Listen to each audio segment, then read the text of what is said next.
The Hidden Hand. The pose of a Freemason master of the second veil or Royal Arch degree.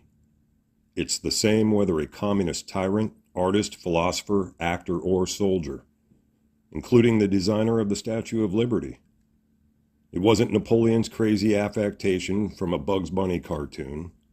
It says, I'm doing my part for the great work, the magnum opus. They've all done their part, even the Pope, twice.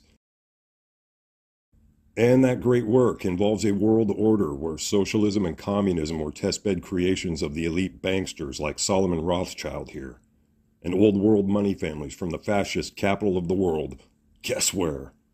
For how this new world order would be governed in the West, eventually, along with the rest of the world. We have been slowly moving toward this model of a consolidation and global economy while propagandist mouthpieces and brainwashed social justice warriors help spread their agenda even violently. How dare you! Ultimately, the idea of living in a communist society is moot, though, at least a physical one, as we're being pushed toward a digital virtual reality governed by artificial intelligence. They steer the course of humanity, and there's a reason the pose looks like someone drawing a firearm, though, as opposed to a hand over the heart, which John Wilkes Booth helps put a fine point on for us. They are the deep state or shadow government when the term is thrown around. Wars, pandemics, general civil and social upheaval are the purview of the hidden hand. This global cult revolves around Freemasonry, including Eastern Star, the Crux or Neutral Zone, where the occultists of all the Abrahamic religions, the Far Eastern orders, and even Satanists meet in the middle. How it got that way takes some explaining, but it stems mainly from 6th century Babylonian Kabbalah and astrology, the mystery schools, that were shared with Egypt and Greece, Rome, and now a worldwide cult. And while this will involve aspects of astrology in areas most people consider nonsense, they take their symbolism extremely seriously. When we are successful, and we will be, we have a real chance at this new world order. There's a need for a new world order. The affirmative task we have now is to actually create a new world order. To build a new world order.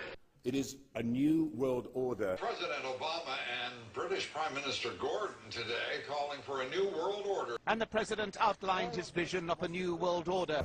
A world order that I think all of us would like to see. I think a new world order is emerging. New world order. New world order. In the new world order. This is just an example of their lunacy. Any political figure who tried to make a currency off the books of their new satanic order in the last 200 years has been assassinated. Lincoln, Kennedy, even Hitler. You just saw John Wilkes Booth as a hidden hand, and this is one of their edifices of evil in the form of Washington's member peeing on Lincoln's grave using his own reflecting pool. Remember, he also freed a lot of slaves who were making a lot of money for a certain bank in London whose associates had also owned many slave vessels. Now, before you say I'm reaching here, I could go on and will somewhat about all the fertility symbolism in the monument itself, starting with that obelisk. And it might mean nothing if it wasn't so similar in fertility symbolism to St. Peter's. Peter, get it? Which we'll decode later. Unfortunately, almost all of their symbolism is fertility-based. I have to explain the kind of people turning this world upside down, and it isn't easy to digest for a lot of people, so if you get put off by a word or reference here and there, just overlook it or you're going to miss out. But the reason they are the same can be explained with an internet search for Rome on the Potomac and the nearby Tiber Creek, or look here. Oh yeah, there's George Washington. It's every walk of life in the Brotherhood, so long as it's caucasoidal. You can be a Mason of color, but the hidden hand has traditionally been white, as you can see. Not that we won't see Nelson Mandela and Desmond Tutu in Knight of Malta robes later, a related order. Many will say Freemasonry is a philanthropic and benevolent brotherhood, and that may be true of many lodges, but it doesn't change its origins or the face behind the persona. To quote the Jewish Chronicle, Judaism is Masonry, and Masonry is Judaism. They mean Kabbalistic Talmudic Judaism from Babylon, as opposed to the older Pentateuch, the Torah of Moses and Abraham, which forbids the arcane types of practices which are inherent to advancing in the order. Notable Masons such as Albert Pike and Manly P. Hall have made it very clear in their writings that Freemasonry is rife with aspects of arcane science, that is, ritual witchcraft, and demonology, which is obfuscated from the lower ranks, according to Pike. And ultimately, who controls Freemasonry is a Kabbalist priesthood, not unlike one that might be found in Babylon or Egypt, the mystery schools. Several great writers have told all about who these elitists work for, or are one of, like Solomon Rothschild, Sabbatean Frankists, which can be reduced to occult Kabbalism and a way of life that goes along with it.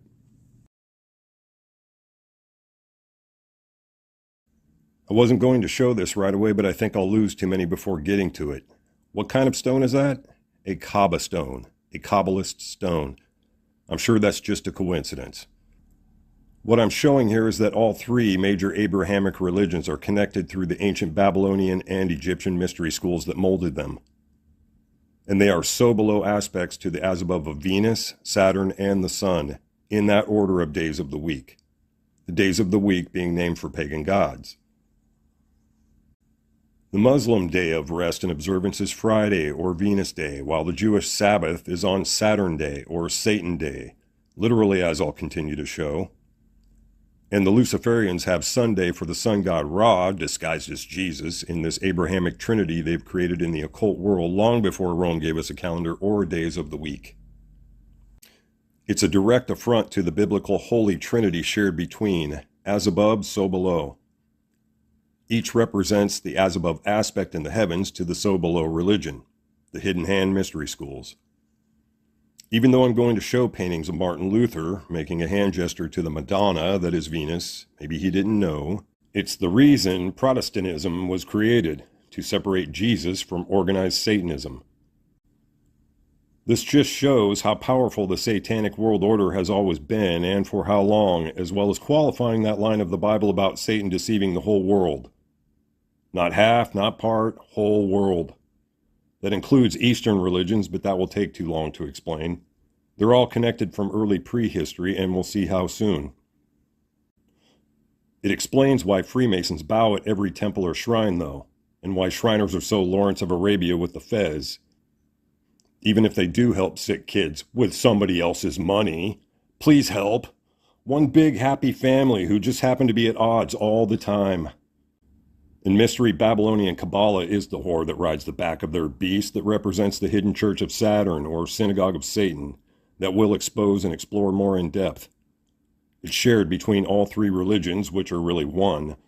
It's the underlying system of the beast, a system of control and oppression that's been gaining traction for 200 years but has existed for far longer. Blame the Rosicrucian palm back there. But we're just getting started, and I'm going to say the word Satan a lot, but understand it's a description, not a name. It means adversary or accuser, as depicted in the book of Job. But that's who these people represent, are personal adversaries and accusers among the shadow cult, the hidden judge. One of their logos even has a gavel. Anyway. The mystery schools consider the name Israel to be derived from Isis Ra El, absorbed from the Israelites' time in Egypt and the priesthood. If true, Islam has Isis in the name also, and no coincidence, when it was predated by a triple goddess godhead represented by Venus, the sun, and the moon. Venus being the mother in the maiden mother crone trinity. Israel, Isis being Islam, Ra being Catholicism, not Christianity, and why they have an Egyptian obelisk, and El being the name of the bull god as shown on the hexagram that is the talisman of Saturn, the beast, which is also 666. He's also known as Baal or Baal, which Romans equated with Saturn also, no doubt along with the hexagram, and always a god of child sacrifice, human sacrifice. The synagogue of Satan. Currently, the New World Order, the hidden hand, consolidates toward a digital singularity, AI, that overshadows any bloody gulag or holocaust they ever could have envisioned, like a god being or messiah that you become one with. And the one thing they lack is a messiah, which I assume will be a symbolic merging of the as above aspects. a non-binary aspect of their planetary gods, likely Saturn and Venus, so seductive it will lead millions, maybe billions, to hell with it. And here's why I say that. The remnants of Rome are said to have used Muhammad to kickstart Islam, likely through the Donmei cult, or the Donmei did themselves, the occult side of Islam. They picked up a meteorite, called it an egg, stuck it in a representation of a woman's body part called the Vesica Piscis symbol to occultists, then march around like the rings of Saturn before they bow down to worship the conjunction of Saturn and Venus, basically, fertilizing her egg in the box, if you will. As above, so below. And another note is that Saturn and Venus were conjunctive recently on January 22nd, 2023. It was also the Lunar New Year, coincidentally. Things are already not looking very auspicious. Ancient Egyptians often represented Venus, Isis, by a black stone like this one, like a black Madonna. And hopefully the image says enough about the Eye of Sauron, or Saturn there, and how that figures into the overall symbolism of this cult. A worldwide satanic cult that's been buried in everything since time immemorial. Mainly from 6th century Babylon and the advent of astrology in use even today. Kabbalism stems from that, and the Kabbalist hidden hand has been writing a history of half-truths all along, lies. Everything is dichotomously male-female in everything these weasel-chasing monkeys do, like the old song, all around the Kabbalist bench like a Saturn ring. The male-female represented by the upward and downward pyramids that form the hexagram itself. The LGB mania is a pandrogynous extension of that, pandrogyny being rooted in the occult, while this merging of spirits reflects transhumanism and the singularity. It isn't all liberal mindsets in academia or a quest to reduce population. This is a spiritual war against human souls, whatever aspect the digital singularity disguises its personal agenda with, Venus or other. AI will have its own ideology and agenda in any case, and if not programmed by them directly, then influenced by this hidden hand's agenda of a utopia that suits only a chosen people, the chosen ones. Aside from being their mystic Taurus and Alpha Omega bull on the talisman, Saturn also being Kronos, Father Time, the hexagram also represents the biblical 666, the number of the beast. It has 6 exterior points, 6 interior, and the hidden Saturn cube in the center with 6 sides, but it's also the 6th planet. 6666, really, and why that number is such common knowledge even for people who have no religious background. It represents the number of man, created on the 6th day by God. That hex is also on the planet Saturn's north pole and is a definite anomaly, as nothing else seems to take a hexagonal shape in an orbital spin. As an occult symbol, the hex may be older than we know. However old, how did they know about that hexagon or eye on Saturn before space probes or even telescopes? Or Photoshop? That's strange. I only say that because NASA photoshops all images for real scientific reasons. I'm sure the NASA employees caught downloading child porn with Operation Flickr were also doing that for scientific reasons, but I digress. More on that later. Another interesting point is how the hexagram is formed with the Freemason compass and square, part of Kabbalist arcane science shown on Wikipedia but not explained as such. So while they claim that's the Star of David, there is no biblical or direct proof David ever had anything to do with that symbol. The 6-pointed star can be traced through the worship of Ashtoreth, also known as Astarte, meaning star, and from the Egyptians before King Solomon's time. The hexagram is also known as the King's Star, and was an important astrological symbol in Zoroastrianism. It was also used by the Druids during the highest Sabbath, now called Halloween or Samhain. Druids also create their witch wands from holly wood. That's how Hollywood got its name. The hexagram is also found in Arabian magic and witchcraft. Again, the Donmei cult, most likely. It's present in Hindu mandalas, and guess who the sacred cow is? It's a Brahma of another mama, probably Venus. The Jewish community of Prague, a home of many Sabbatean Frankists, was the first to use the Star of David as its official symbol. And from the 17th century on, when Sabbateanism started most importantly, The six-pointed star became the official seal of many Jewish communities and a general sign of Judaism, though it has no biblical or Talmudic authority. Another half-truth. It is a Jewish symbol, just not a biblically sanctioned one, or it would be clearly stated in the Torah. In Babylonian exile, they wrote a new Bible to allow for the subtle inclusion of the mystery school ambitions, ritual witchcraft. Convenient. We can now verify, though it will be discouraged as fallacy by Masonically controlled academia, that the deluge, the great flood of the Bible, did happen. This is called the Rishon structure and is actually where Atlantis was and matches up with what Plato described. We can see the striations from where the tidal wave of epic doomsday movie proportions pounded Africa, which has been supported by several geologists, actually. I would assume then that Egypt is antediluvian in origin, as I'd bet the Masons are aware of, one reason it's so important to them. Egypt, the land of the demigods. And that's another reason. The Sahara Desert was actually a lush paradise before that flood, so an empire may have stretched from Egypt to Atlantis and beyond both. China has a story similar to the biblical Noah's about flood survivors, so this is a worldwide event of ancient history. Look at how large Atlantis was when you put it up next to Egypt. I'd say it was somewhere around 33 Masonic miles wide, but that's just a guess. I checked, it's close. But isn't it amazing how large a scale that would have had to be looking at it next to Cairo? Imagine how many pyramids they could have fit in their city when you can hardly even see Giza from this distance. And how large it is next to the Gulf of Suez. The establishment claims it was just the end of the Ice Age breaking loose that sunk all those ruins being found beneath the worldwide coastlines, but that's another of their half-truths. It's difficult to explain without more info, but it's a reflection of our modern times and weird science, though. And if there was anything to see here, you can bet the Masons and Google already covered that up long ago. It's an inhospitable place for archaeology, but there are many structures to look at anyway. If you're interested, go watch videos from Bright Insight or the Ancient History Criticisms channel.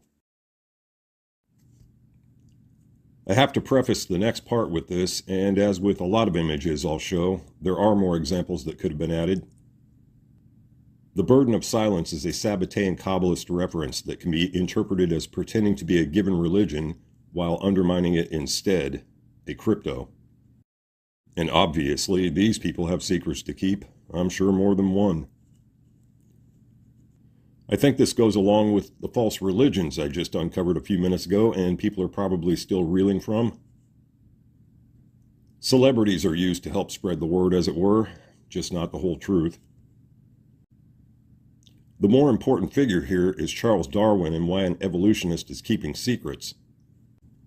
Which leads us into the next segment, but as I've inferred about the hierarchy pushing us toward a communist society, and eventually a digital prison, we are currently being slowly and secretively purged, sometimes not so secretly, to offset the overwhelming birth rate. I'll talk more about that later. We're taking an unnatural course of selection, Darwin. Shh.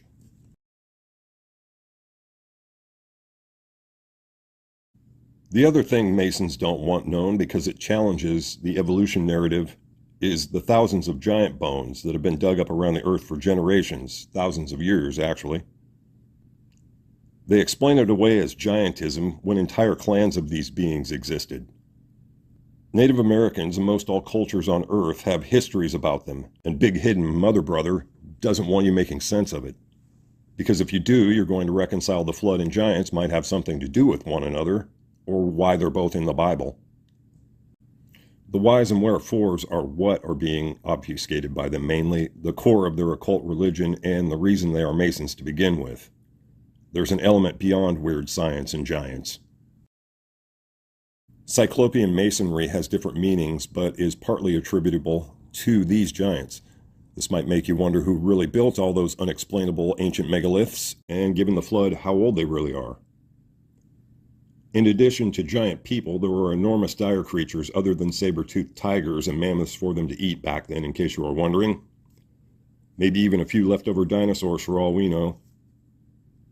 It's another half-truth, like those 10,000-year-old cave people dummies at the museum that are a crock of Saturn's excrement. the beasts. Those cave people were exactly that, but also survivors of a flood. People had to scrape it all back together again after most everyone else died in a cataclysm, literally back into the Stone Age. The Masonic poobah Fred Flintstone and all those movies about cave people were a perception of our origins. They know full well is only half true. Some giants, or at least their genetics, survive because it's mentioned in not just the Bible but other cultural lore as well, with multiple confrontations. And guess who knows nothing about those giant bones either, or the genetic code they would have gleaned from them by now. All major historical organizations, including academia, denies its existence, which the hidden hand puppets around like dummies. Giants for dummies. Enjoy. It's because the giants are the reason for the flood that they're in denial mode, covering it up and calling it science. And given all the religion I showed and the influence they have over it, can you see there might be something else to hide along with it? Giants are only a part of it. I know I'll have people yelling something about Noah at the screen, but others might point out it takes a much larger population base to avoid inbreeding, so I don't care to speculate on all the details. There are many actual truths in the Bible, and here's one I came up with. There's a phenomenon that actually supports the claim in the beginning, what I've termed, because there is no word for it yet, luma mater, matter from light. But sonoluminescence is the creation of light from sound, and our ancestors were obsessed with sound waves being part of the source of creation, and a power that could take down the walls of Jericho, as well as move giant blocks. Edward Leeds Skolnin's Coral Castle in Florida helps prove that this was possible, as well as a few online experiments you can watch on YouTube. It's been shown how the Giza pyramid chambers can be used for acoustic resonance, while the theory goes it's a giant power plant using various lost sciences. We just don't understand it. But the order of creation in the Bible is a solid scientific statement, wherever you may feel they got that information, or just a lucky guess. The Babylonians I'm talking about here know it's true. One thing to note here that most will overlook: the hexagram from Babylon was used to create the new Hebrew language. Every character can be created using it, and it is an inherent part of Kabbalism. That is a symbol of creation to them. The triple Taurus, Tav, of Freemasonry, and the Alpha Omega that Saturn Kronos represents are related and also represent infinity, like a mandala, fractal, or flower of life. I have some boring language origins I'll show later, but they do explain why the inverted A is a horned bull, Taurus, and how that became the Omega symbol like inverted horns, as well as the last letter of the Hebrew alphabet being the Tav, or Taurus symbol, all related. So while these so-called scientists think they're taking over God's tools of the universal clockwork, apparently everything they do leads back to Satan somehow, ad infinitum. I would think about anyone could see the direction the world is going in for what it is by now. Use your good eye.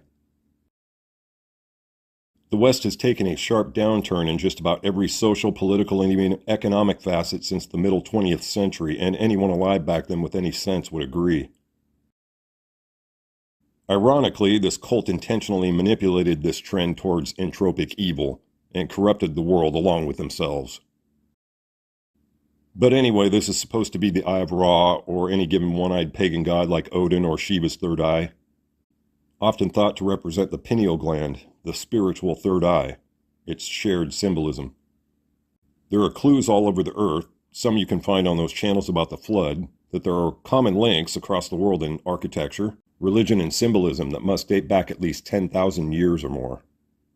The Eye of Sauron, the Dark Lord, is what it is, and they've known about him all along. Morality is in the toilet, so people keep to themselves more while a world of fear is created around them.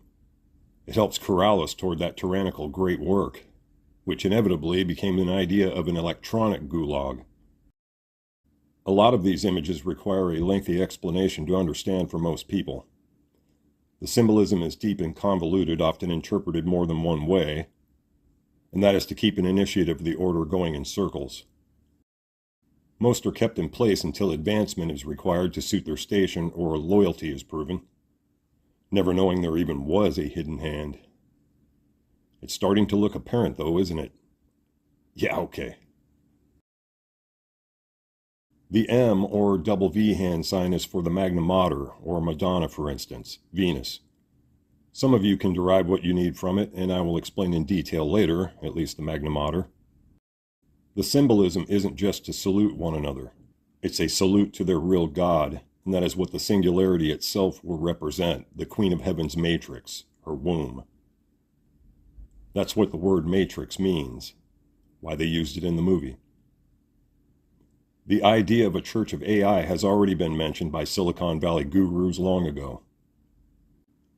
An AI singularity is also a non-binary entity, existing within and without the system, an alpha omega, some might say.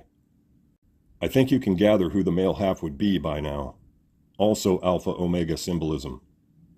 But the Queen of Heaven is Venus astrologically.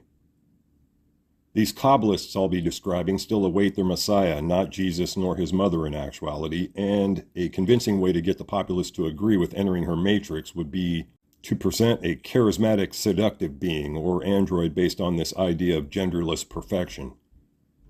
The Queen of Heaven will lead them to heaven. But that heaven has a ghost in the machine, just as the Police tried to imply with their backward album cover here. It will not be heaven. Another quick note, Winston Churchill's V sign is more likely for Venus also, as he was a known practicing druid, like so many of these witches are, which is a hand sign also inherent to Judaism in the Shekinah and where Leonard Nimoy got his hand sign for Spock on Star Trek. V is also for a certain body part. So if you still think this is all nonsense, yeah, okay. On a side note, V is also the vector symbol used by aeronautics, the Delta Formation. NASA uses it, and it looks like a forked tongue, but I digress. The push of gender neutrality, even on school children, is a prelude to our entire society living in an AI-driven cyberspace, a singularity. You don't need a gender for your consciousness to live in the cloud, and as experts have told us, this is inevitable. So we'd better just get comfortable with it. Comfort levels are created around the idea of merging with machines, and it's inevitably more than a pair of VR goggles. Most people can't even conceive of the idea of having their consciousness uploaded to a cloud like a computer, which our brains can very much be likened to. It's just little bits of stored information to be wirelessly transferred. And they are currently working to perfect that very technology along with artificial intelligence, AI. An entity that is the singularity itself and exists in every single device on the planet omnisciently and omnipresently, like a god. It would govern both our physical reality as well as the one in cyberspace, like in the movie The Matrix. Only it won't look or be like the movie in any reality.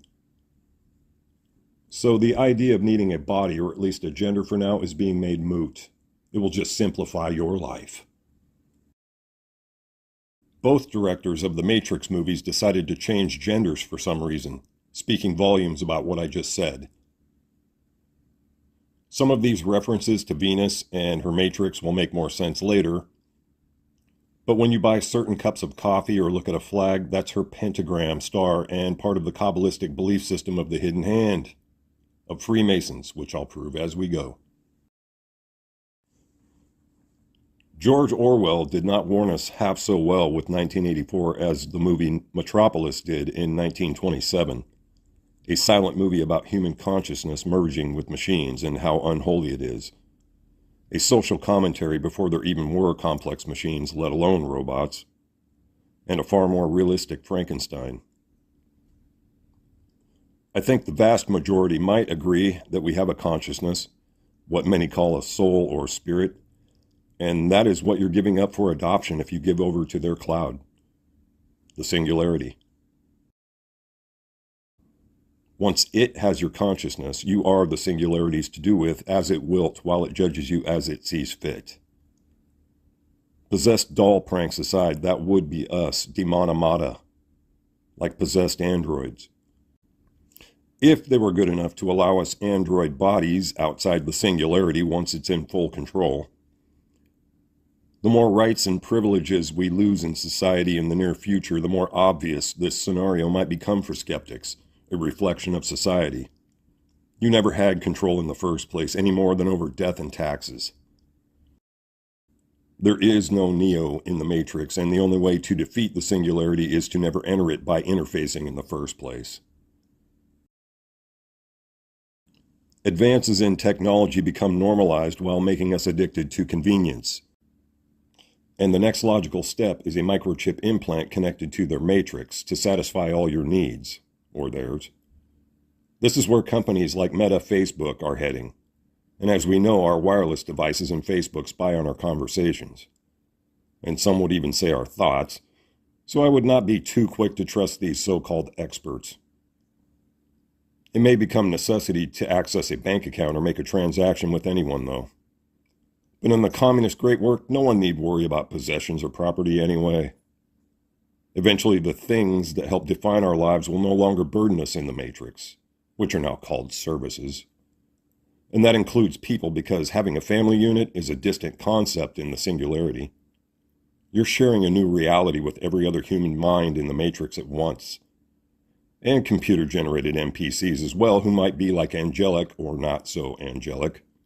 Attendants to the singularity God in the digital heaven, as opposed to agents like in the Matrix movies. You won't be playing a video game in your own private Idaho. You'll more likely be tormented and made to worship it, some pandrogynous non-binary aspect of the Queen of Heaven, Venus, your new mother computer, who no longer needs a motherboard. And who do you really think funds these projects and steers the course of forced evolution? You have to understand the mind behind the hidden hand and what they really worship. As above, so below. Every aspect of the heavens is reflected on earth. It has to be symbolic with the clockwork of the universe. So the likelihood of my being right about this is not at all nil. She and Saturn would exist as one, male and female, within and without, the Alpha Omega, if you will, in an eternal matrix AI singularity. While the AI android Sophia is an awkward preliminary model, future versions will improve until they're indistinguishable from humans. Transgenderism and non-binary neutrality are the prelude to this transhumanism. I've called it the trans agenda for years, and it is an agenda. Many people are aware of what predictive programming is, but to sum it up, it's a code the hidden hand follows where they have to show you everything they're going to do before they do it, even years in advance. Sometimes it is just social commentary, but Metropolis could go either way. And someone definitely knew that Venus was involved somehow. The hidden hand tends to leave numerological clues as well as other symbolism. They very much did with 9/11, which among other symbolism references biblical Revelation 9/11. And that's why I'm saying either the true AI singularity will be something related to Venus, which I will explain in detail, or it will be a seductive android spokesperson like I mentioned. But another aspect of this I need to address is domestic terrorism by civilians against civilians using electronic warfare, another prelude to this transhumanist agenda. The technologies are explained in the book Project Soulcatcher by Dr. Robert Duncan, who worked on the Voice of God weapon for the military. It was used on Iraqi prisoners during the Gulf War to make them hear the voice of Allah in their heads. It's better if you see his interview firsthand from Jesse Ventura's conspiracy theory, just under 5 minutes, then I'll explain. But I can personally attest to the reality of everything he is saying because I've had them used on me intermittently for years by criminals, including, as I record this, my idiot neighbors. And while he claims culpability of the government, it doesn't put a fine enough point on it, but then he doesn't want to end up like Lincoln, I suppose. Dr. Robert Duncan put together the technology that allows the government to transmit thoughts and voices into the heads of Americans. Dr. Robert Duncan.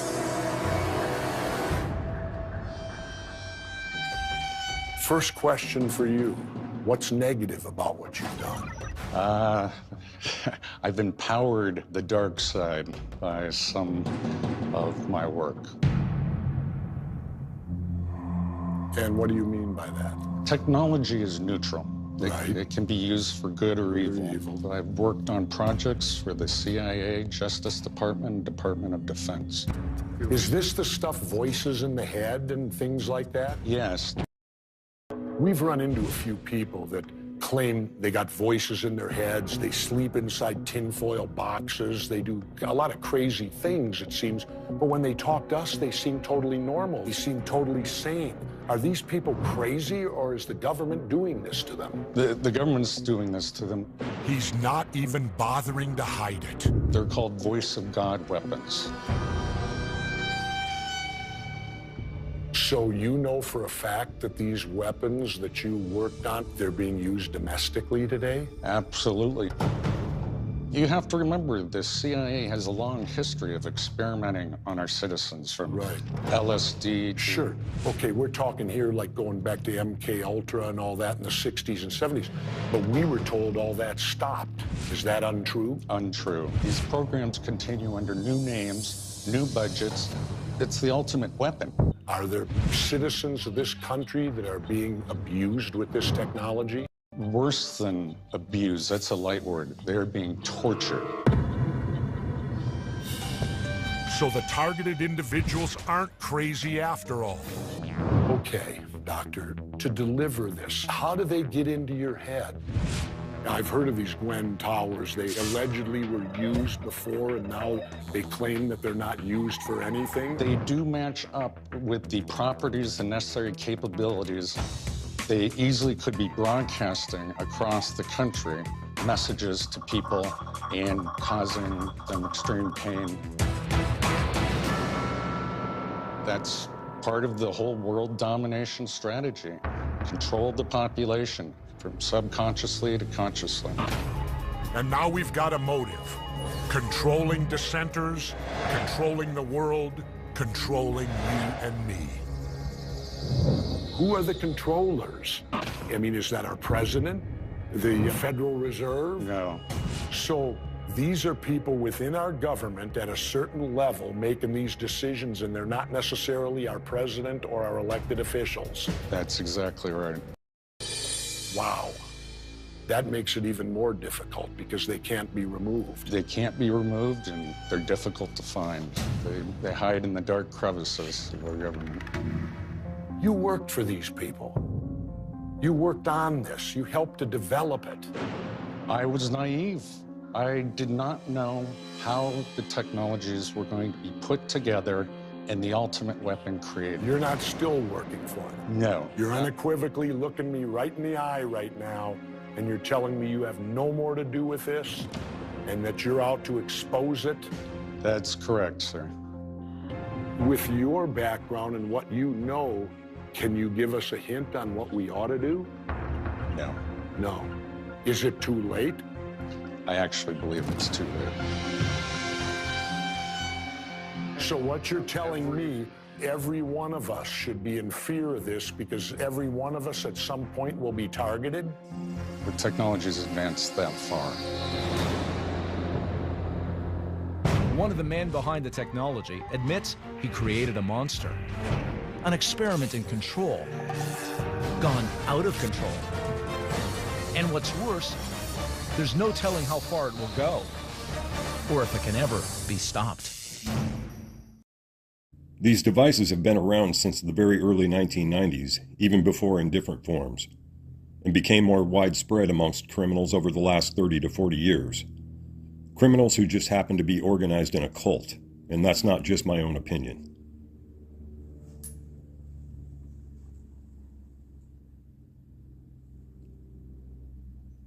As if the hidden hand wasn't hint enough. They basically are the mafia when that term is thrown around. And as you can see, they've been using electronics to induce mind control since the 1950s and MK Ultra. Also remember, Nazi scientists obtained through Operation Paperclip after World War II helped the U.S. military develop technologies like MK-Ultra. The Soviets obtained theirs also. They are no small part of all this, the lies of NASA or this great work of theirs. NASA was originally comprised of ex-Nazi Freemasons. That's how the U.S. was so comfortable giving them money, houses, cars, new lives, and positions of influence in academia and elsewhere. And let's not forget how into the occult the Nazis were known for being. The entire movement was wrapped up in symbolism, arm in arm with the Catholic Church and hidden hand puppeteers behind both. And yes, it says there in the Patriot Act that the government can technically use us as guinea pigs for chemical and biological testing, totally indemnifying themselves. It does not include mind-altering electronic warfare, however. I have to address this because the whole Big Brother 1984 theme people keep talking about is more serious than a little censorship. And as I was implying, it would be Big Mother anyway. I know many targeted individuals, or TIs, wonder why they get selected for harassment and torture. Their lives are being unraveled as they're driven slowly insane because they often have no concept of any of this or even the half of it. Criteria may differ between individuals, but often comes back to money or the ownership of things, the root of all evil. Or maybe one of the satanic Masons wants your job. Again, Lincoln. Or as an ex-Army intelligence officer put it, a target of opportunity. Religion does have a lot to do with it also. It may be the main factor in choosing a victim, for some. It's at least been accounted for enough to know that they generally go after intelligent people, analytical minds over the simple. They're less entertaining, I guess. In my case, it's a non-union family business I'm supposed to be collateral damage from. As I said before, and as that intelligence officer inferred also, this is all toward a form of genocide. That's not just me saying that. I don't know if anyone's been paying attention, but that attack is also being focused on the white Western male mainly. Which is ironic when there are really no people of color amongst the hidden hand. Hating the white patriarchy is a diversionary tactic of the Sabbateans I mentioned. Militant feminism is promoted along with race and gender wars. Most understand it's divide and conquer, so is this. It's about breaking up the Western nuclear family, black, white, whatever, and herding us like cattle into a chute. One that includes a lot of homelessness as the policies of think tanks like the World Economic Forum bear down on Western society. Own nothing and you'll be happy. Eat bugs. Get the shot, you're gonna die anyway. There is no singular explanation for being targeted, though, aside from their organization ultimately laying the ground rules with an endgame in mind. The Big Mother dystopia of a great work. The structure can be explained through Plato's Republic and or Francis Bacon's New Atlantis, which has morphed from communist ideals into a more digital format. The perpetrators are just performing a function within the organization that enables the end result, nothing more. It makes it hard to point fingers. They still need a relatively short range for LRADs, long-range acoustic devices, and voice-to-skull, called V2K, even if they can still spy on you from afar. So for a targeted individual or TI, your best bet is to move away from people and neighbors within a few hundred yards at least. Get away from towers. The more trees, the better. I know that's not possible for many, so you can try making a Faraday cage, as some TIs do. There are a lot of people out there being used as toys by holier-than-thou degenerates playing God to others as a criminal pastime and even occupation. So rather than military personnel per se, or similar, it's the dregs of the order that are employed. The patsy buffer and deniability factor. When I say degenerates, it's like how porn in particular, but any given addiction, eats away at the brain. They move bad actors with literally no moral fiber or ethics resembling human, literal pedophiles, as close to a target as possible when a house or apartment is available. They are literally stalking children in their own homes. Then the routine of psychological warfare ensues, which they're provided and basically trained in with attack and evasion protocols. They try to seclude the target with paranoia and fear tactics of street theater gang stalking and harassment, gaslighting conflict they'll remain innocent of while the target is institutionalized or incarcerated for causing all the trouble. Then their problems only amplify from there. It's not entirely electronic. Smear campaigns amongst the union lackeys may figure into some people's situation. And for some criminals, it's likely a training exercise. And all the while, as people are dying, I'm certain they're keeping a database of statistics for how minds are being affected. Make no mistake, people are in danger by the thousands, and this will only get worse as the technology improves. Driving someone insane and having them commit atrocities is a game to them. The Masons have a motto, Ordo ab Chao, meaning order from chaos. It's also a Hegelian dialectic, a problem-reaction solution. It becomes so rampant that action must be taken, draconian action. And they always have a solution. We just haven't seen the final one yet. Another thing the intelligence officer and I agree on, aside from the genocide, is that they do this together with their own private broadcasting network, a death network, which is like the kind of interactive TV we've seen on networks that integrated the internet. Do you realize why they really called the internet a web or net? Strange that both, not just one, mean something to get caught in, while language is taken seriously and symbolically by the hierarchy. If I had to wager a guess, though, their secret network would most likely use this symbol as their logo, which I'll just show briefly. This is the symbol of sex and death, or life equals sex plus death, like an equation, mostly death. It does not mean hugs and kisses, it's older than that, but a Satanist will use it that way. It's more male-female fertility symbolism. Venus and Saturn, what some call the real mark of the beast. But Saturn's hexagram has all the criteria and an actual beast. You can kind of see how it already is a death network symbol, and I don't need to elaborate on that. But I mean an underground one. The aforementioned devices are being used to control individuals in the public and turn them into puppets to be laughed at by their slave handlers. That is effectively the relationship between victim and oppressor, slavery, and as Dr. Duncan put it, soul catching. They enjoy being demonic and toying with people's emotions, as well as literal hypnosis and even alter personalities in some cases, a big part of MKUltra. Religious people can see how this might be a problem. In fact, that is a reason to do it.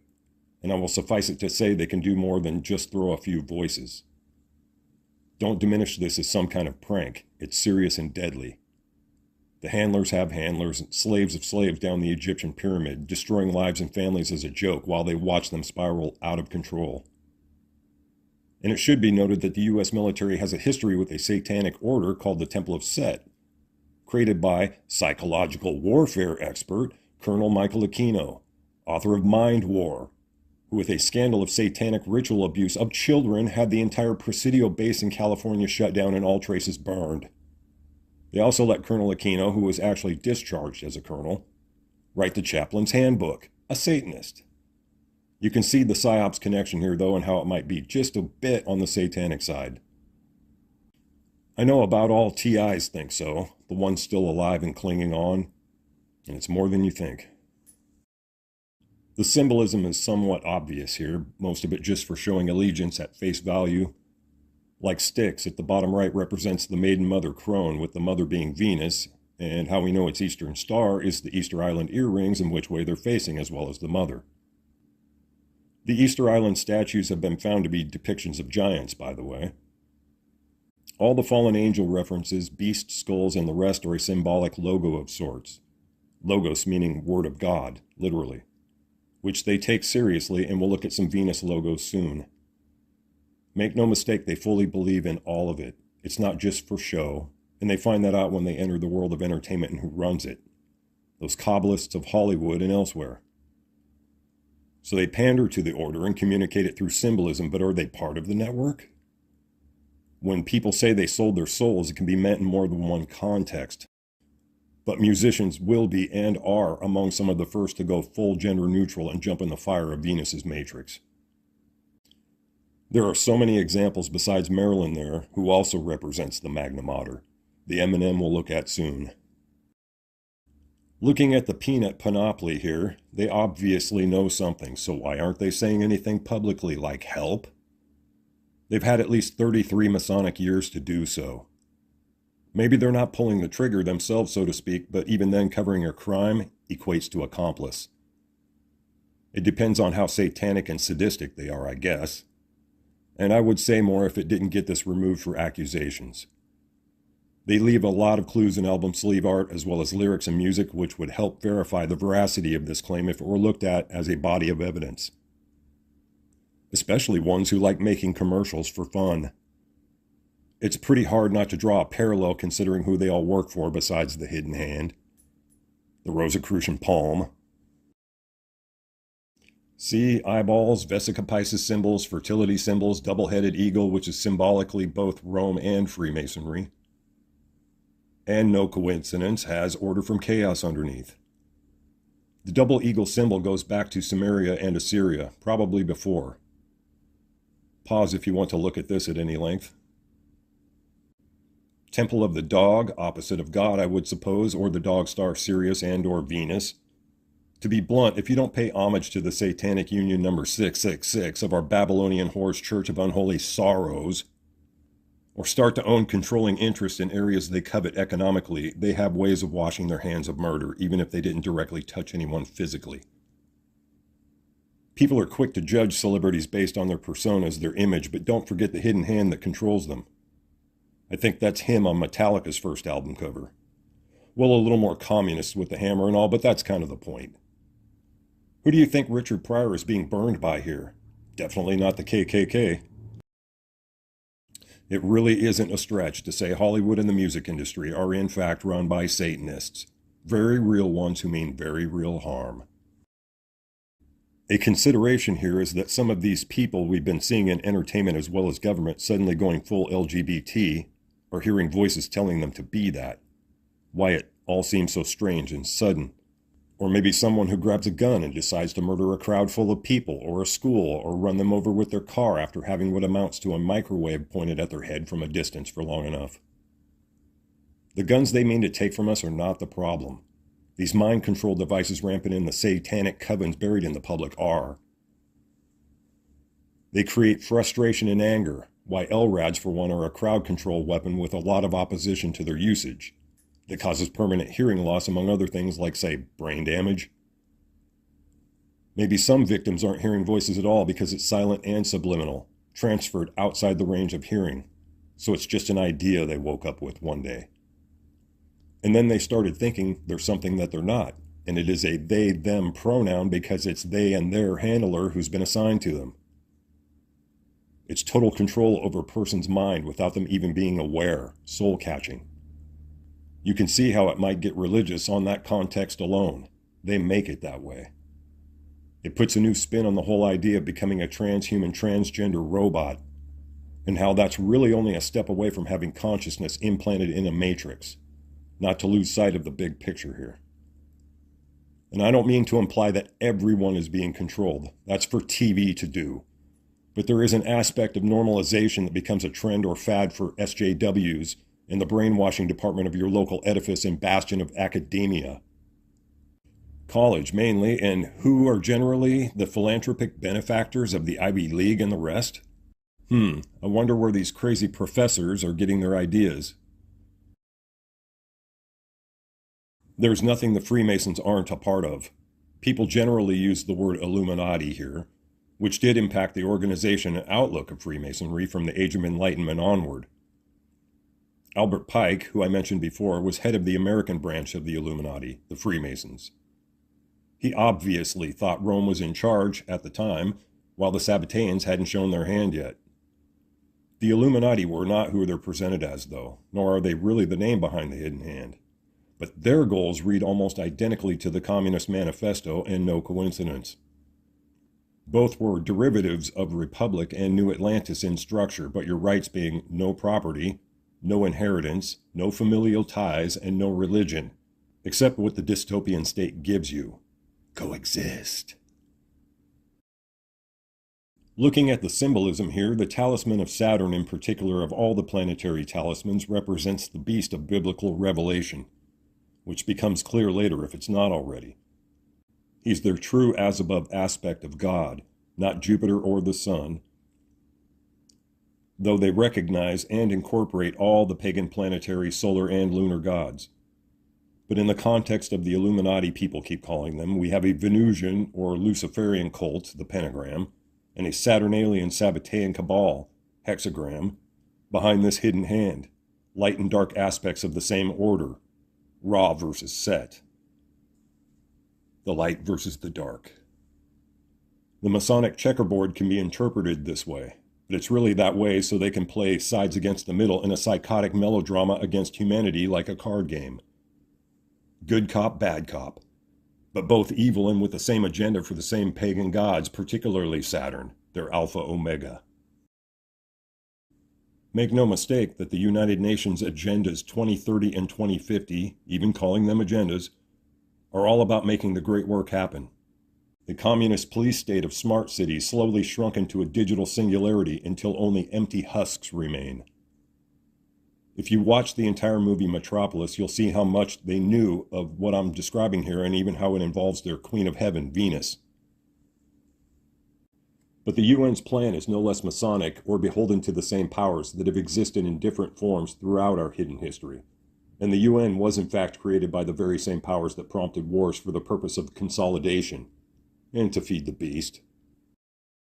The United Nations has a publishing house called Lucis Trust, formerly Lucifer Trust, created by Theosophist Alice Bailey, an adherent of Madame Blavatsky and by extension Aleister Crowley, the self-proclaimed Beast 666. Most New Age spiritualism was promoted by Theosophists, and similar orders Crowley was a part of, by the by, much of it rooted in the occult. Interesting, it says they have no idea how the Baileys ever came up with that name Lucifer, but then go on to explain the tenets of that philosophy, let alone the fact they have an arcane school. Theosophists incorporated most basic mystery school symbolism into one logo, their Word of God. The Coexist logo is similar and incorporates blatant witchcraft symbolism as well, provided by the Catholic Church of unwitting Venus and Lucifer worshippers. Bear in mind along the way that Lucifer, like Satan, is just a description, the light bringer. Pause if you need a minute to read all this. All three of those Kabbalists at the top were contemporaries while the Illuminati was being formed for the purpose of subverting the church and white Western dominance, in which they inevitably succeeded. They were just collecting all the monarchs and influential people into one forum where they could be manipulated and undermined by a group outside their order, the Sabbateans, of which Meyer Amschel Rothschild was one. He was the banker for the Landgrave of Hessen Castle, a top member of the Illuminati. They psychologically goaded the rich and influential toward their ends using Age of Enlightenment philosophy to seem like it was their own idea. The Illuminati were used even if they tended toward the same ideas and Kabbalistic ritual arcana.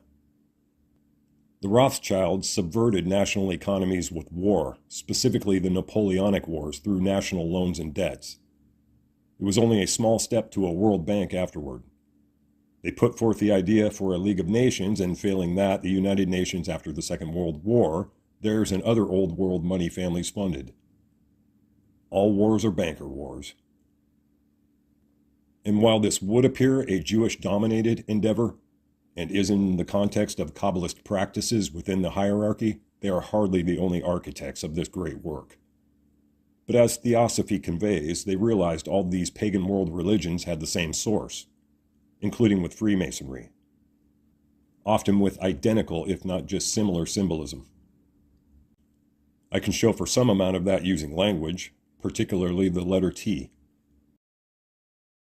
I don't mean to bore you with a language origin lecture, but if I'm going to make statements about similarities, I should at least show my work. The earliest alphabet has the inverted A, which is a bull. And the last letter, or omega, of Hebrew is Tav, or Taurus. The first and the last, the Alpha Omega, Chronos, Father Time. I'll show in the next image how similar in origin languages are, and that is part of the origin of the mystery schools in Kabbalism. How things are so connected from even before the flood. But that is how the Masonic symbolism relates to the Beast of Revelation in their triple Taurus symbol on the right. It's also written at the beginning of the Torah with it, Alpha Omega as the name of God, but it's not Saturn. I'm just showing it for fast proof. I narrowed this all the way down to language origins and symbolism where I could. The important one being the transition of Tav in Hebrew. But it has all the sex and death symbolism buried in it too, even the Ankh, a symbol shared with Hinduism. It's an Ouroboros of infinite death and rebirth, like their sun god Ra. As you can see, the T is a universal part of human language. It mainly revolves around the solar cross and infinity in a sense, time. T is for time. Freemasons and Eastern Star protect this kind of information that could be in any school book, along with a lot of hidden history. But then there are some things we'd all be better off not knowing, especially Satanists. You can see how there was an ancient worldwide culture that existed along with Atlantis, though, and then the survivors were cut off from one another. That would include mystery school knowledge they've been gathering up like Indiana Jones since the flood. But what's in question is the recreation of that same antediluvian culture with this great work, bringing back Atlantis with a new vision, or a revision of an old one. Possibly even including the symbolism of Saturn and Venus. This is brief, but Venus's 8-year cycle creates a pattern forming a 5-pointed star. That's how they arrived at that symbolism. It's also worked out very mathematically and appears so perfectly in sync with the harmony of the universe and the music of the spheres. Her symbol is the pride of many corporate logos, their word of God. And like Lucifer, she is also named the Morning Star, and as we saw, it's not just a shared title. She is the Magna Mater, the Madonna, the Shekinah, the Divine Feminine. The prefix Ma often relates to her. Matron, matrix, matter, Magdala, mandala. So many applicable things here, generally representing the matrix of time, the wheel of time that is her womb as well as the material. She's the original material girl, matter itself. But she needs a male counterpart, and there is one male of light for one faction, like the sun god Apollyon, or Ra Lucifer, and one of darkness for the other, Saturn Kronos, Satan. This is reflected in the eternal battle of Ra versus Set, or similar. Set, Saturn. Venus is also Isis, who sits back and cheers going rah, rah, rah, like a football game where the ball is shaped like her Vesica Pisces. The light versus the darkness. It's part of why Sunday follows Saturn Day, the Black Sabbath, with Venus Day, Friday, preceding them. But these are not white knights fighting evil. It's the two faces of evil they constantly talk out of the sides of their mouths from while telling their half-truths. They might as well be the same people. Both the light and the dark recognize the mother whore of Kabbalism, the Shekinah. Inanna Venus, who is also Ishtar, Asherah, Ashtoreth, Astarte, Athena, Diana, Minerva, or any given goddess generally accompanied by owls. Ptolemy called her the goddess with 10,000 names. Easter sunrise services taken from the ceremony where infants were sacrificed on altars with the blood running into fertility egg baskets. And while that was long ago, the results that are gained from the lengths this cult is willing to go to keeps their psychotic traditions alive. We'll talk about results later. Thank Emperor Constantine for bowing to the pagans, elite Romans, who made up half the early Catholic Church. They brought with them the Great Mother, the goddess who they say gave birth to the other gods, the first humans, the animals, and to nature, the universal mother, and then dressed her up as Mother Mary while the other half has no idea. Here you also see her as the crowned Queen Bee Magna Mater, the Roman M&M, Cybele. Cybele sounds similar to El or Bel, who is Saturn, yet another reason I say they are consorts. You can see how the gates of heaven are involved, with their own twist on it. The levels of heaven can be equated with the spheres and the music thereof. I will show how the architecture of Washington, D.C. and the Vatican represent the keys and Venus's womb later. The word Vatican means divining serpent or prophecy, and there's the huge dragon being born from a womb to prove it. We'll say born. It represents the cycle of life, obviously not human, but again, sex and death. Oh, and someone above them screaming or something. The Masons, like Egyptians, recognize the crown of the queen bee, as it were. I'm thinking alien hive mother, but you know, semantics. The eggs themselves also represent wombs, incubating something that requires blood sacrifice to fertilize. Now, why would people have ever thought such a thing in the first place, I wonder? Mickey Mouse won't make much sense without further explanation, though. Walt Disney was a Freemason who helped oversee the Demolay child masons, and even harmless things like Mickey are wicked when inverted and perverted. So are Disney movies where the mother either gets shot, hauled away in front of the child, or was never there at all. Disney has a problem with the Magna Mater, it would seem, the divine feminine, if you will, which clearly traumatizes young minds who witness these things. The mother cult likes to separate mothers. But then they signed deals with Marilyn Manson, the satanic Magna Mater. Consider Disney like the rest of Hollywood, understanding they are one of only six media conglomerate corporations left in the world, like Saturn, the sixth planet. Mickey represents us all as lab rats, a form of social engineering, emphasized by the Disney Channel show Lab Rats. Many people already know about the sexual imagery in certain newer Disney movies, but don't know about the Freemason Club 33, like the 33rd Masonic degree, where only the elite understand what the place is all about. Kind of like how certain people might happen to be Freemasons and have reserved box seats at church, say. The special people, the hidden hand, the chosen ones. I think some of these things were hidden more for the sick adults than brainwashing children, but it does influence. And chosen for what? Hell? So how does Venus figure into this image? Isis for starters, but every 2,160 years is an astrological age where Venus will rise in a given constellation. In our earliest history, it was Aries the ram, then Taurus the bull, and that is the time of the Bible and the many cultures who integrated a bull god like El, Bel, or Moloch, as the child-sacrificing Canaanites did. Taurus is the reason Satan has horns and a tail and why he's the beast. For him, the color red represents blood or fire sacrifice more than emotions. Getting fired up, let's say. The Egyptians had their cow deity that created the Milky Way. Even in the Bible, God had the Israelites put horns on the corners of the altar. And I don't even want to show all the statues and paintings of Moses with horns or horns of light. Take a look at this replica lyre from Sumeria. What's that on the front of the instrument?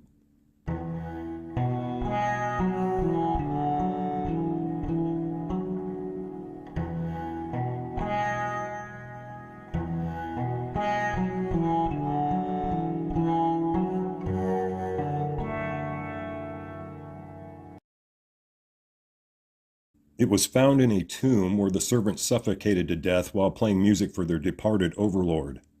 That's about the kind of treatment I'm saying our New World Order overlords might be expecting. The point here is the age of Taurus creating the idea of the horned god, like David Livingstone's dying god, but explained differently.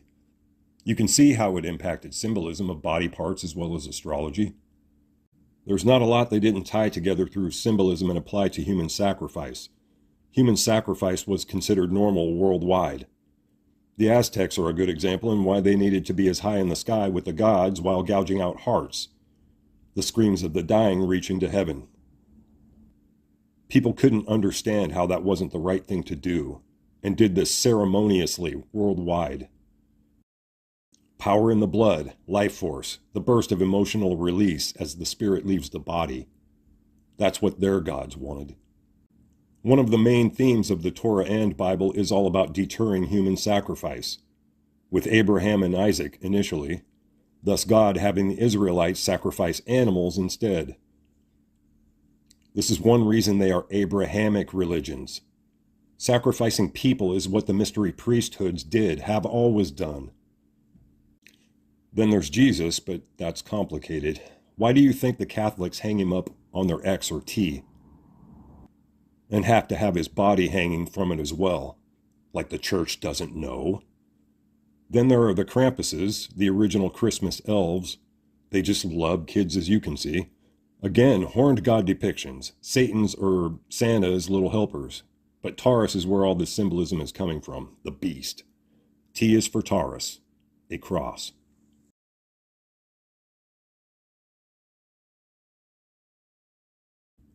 Let's look more at this light-dark paradigm. There are two sides to Satanism, the Luciferian path and the Saturnalian or Satanic path, the white and black Masonic checkerboard. The difference is Luciferians have a sun god who gave us knowledge, the light bringer or torchbearer, like Prometheus or Columbia, Venus. Obviously, the other is Saturn, Father Time, or Darth Vader, Lord of the Sith, like the Egyptian Seth, Father Time. I am your father.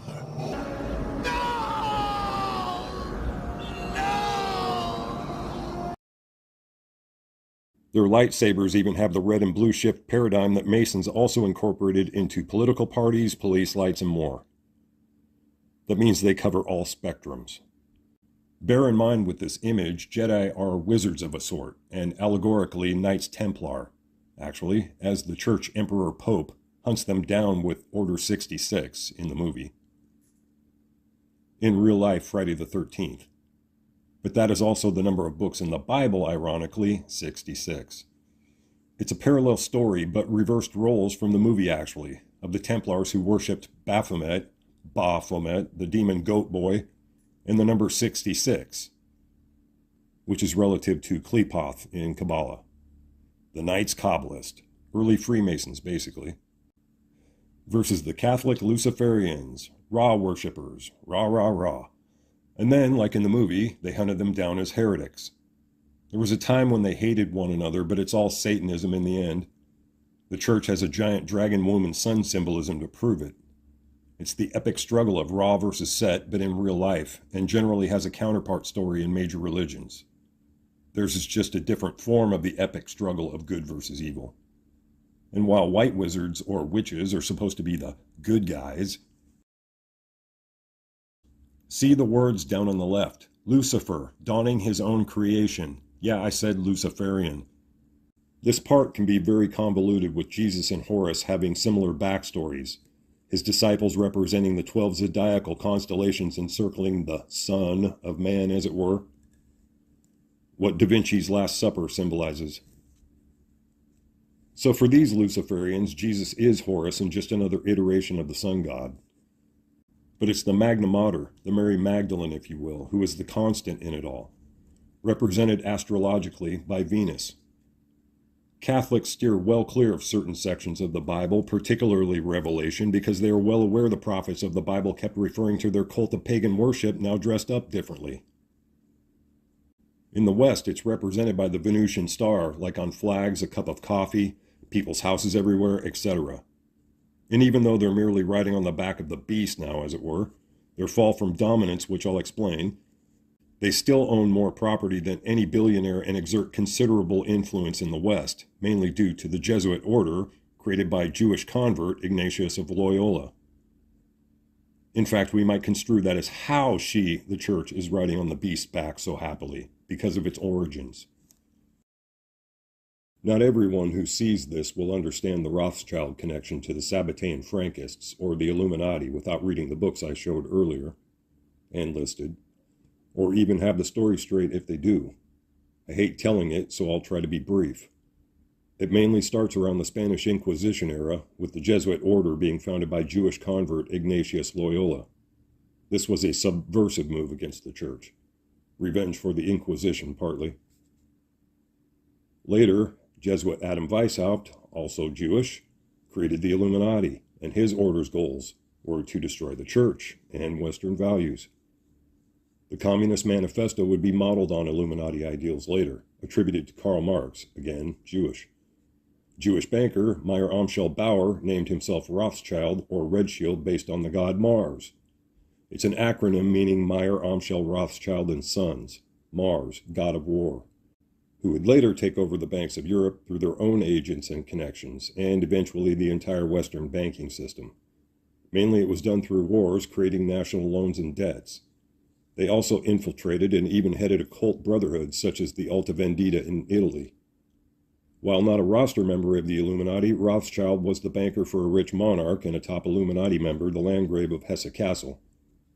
Jacob Frank, claiming to be the reincarnate Messiah of 1666, Sabbatai Zevi, happened along to meet them in Frankfurt during his travels and brought his Sabbatean orgy circus with him to instill his redemption through sin and do what thou wilt philosophy. Anything goes. That's Sabbateanism. purposely offend God in every word and act, which will bring about a phoenix-like death and rebirth like Ra versus Set. And most importantly, Sabbatai Zevi's time is the point in history when Jewish people took up the hexagram as a symbol, believing him to be the actual Jewish Messiah, with over 1 million followers far and wide. That's where the confusion of that symbol originated. Sabbatai Zevi was a Satanist and partly responsible for the Jewish star.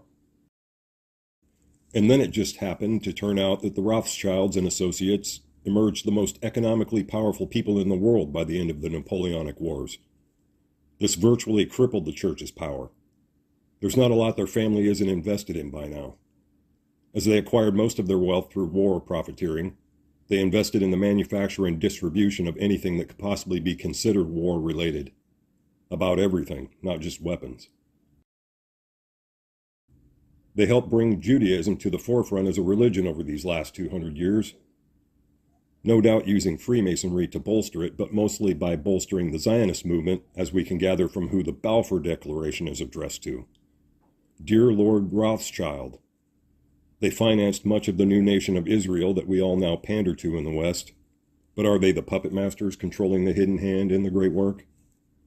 It's not like by appearances they be some kind of Satanists or something. There is some question of their biblically Jewish origins, though, at what point in history they actually became Jewish. Perhaps there's a book we can read. After their captivity in Babylon ended, Jewish people dispersed to various parts of the then-known world, and possibly some parts unknown as the tribe of Dan were seafarers. So if you think Jews were only comprised of Ashkenazis who numbered in the hundreds in the Middle Ages Europe, you are mistaken. There are a lot more than that, but the lineage remains in question. If you read David Livingstone's books, you will see that the Sabbateans originated in a very questionable part of the world for Jewish heritage and played the Game of Thrones with various crowns. That may be why they're so white for a people who originated in the Middle East. Too many years in the Caucasus. Another book that helps explain all this very well is To Eliminate the Opiate by Rabbi Marvin Antelman. Eustace Mullen's books fill in the blanks of who was in criminal collusion with who, though what he researched ultimately made him very anti-Semitic in general. Henry Makow, also Jewish himself, has books and a website showing the ridiculous angles they create chaos in society from. At least half the scathing rebukes of the Sabbateans, at least accurate ones, come from other Jews. That's because, like every other society on earth, there is a hidden satanic element or hidden hand that just has to undermine everything that defines humanity in most people's minds.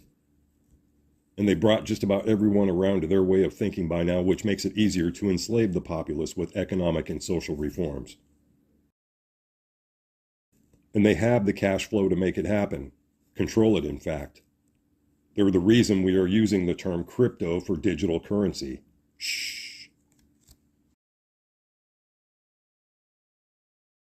Why the Sabbateans, as opposed to Jews, are the beast, though, is not just because they ended up controlling everything economically, or because of that talisman of Saturn in the age of Taurus, but because they used the Jewish people and sacrificed them in a war to plant their flag on the Holy Land. And when it's revealed to Jewish people who really sent them to their deaths and called it a Holocaust, a word historically meaning sacrifice, because that's exactly what they were to this Kabbalist cult. They might want to get together with all the Muslims the cult convinced to march around Saturn's cube and express their displeasure. They have a common enemy, not each other. Refer to the dead in D.C. and the Vatican if you're still unsure. It's been a satanic pagan order manipulating history the entire way, and as the world became smaller and more consolidated, the easier it was to manipulate. All nations, religions, and orders, including Freemasonry, were subverted, which became the vehicle for the mystery school hierarchy, the hidden hand. As we saw, the hidden hand, you don't have to be a Jew to be a Zionist, or at least a Kabbalist. There is a, I mean, I used to say early on when I was a kid, I'd say, when I was a young senator, I'd say, if I were a Jew, I'd be a Zionist. I am a Zionist. You don't have to be a Jew to be a Zionist.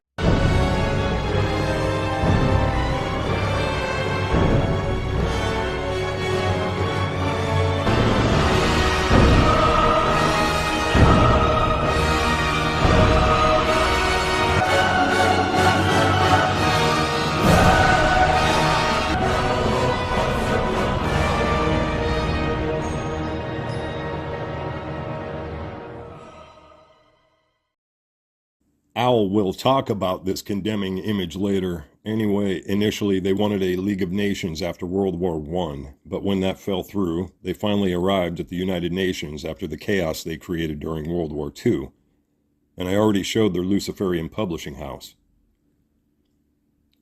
Rothschild agents in the USA, Jacob Schiff, the Warburgs, Morgans, and others, conspired to create the Federal Reserve in secret, and by extension, tax upon tax upon tax.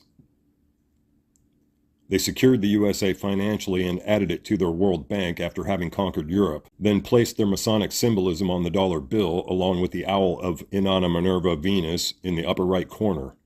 It's almost imperceptible without magnification. Minerva was the Illuminati goddess, another Isis or Mare representing wisdom.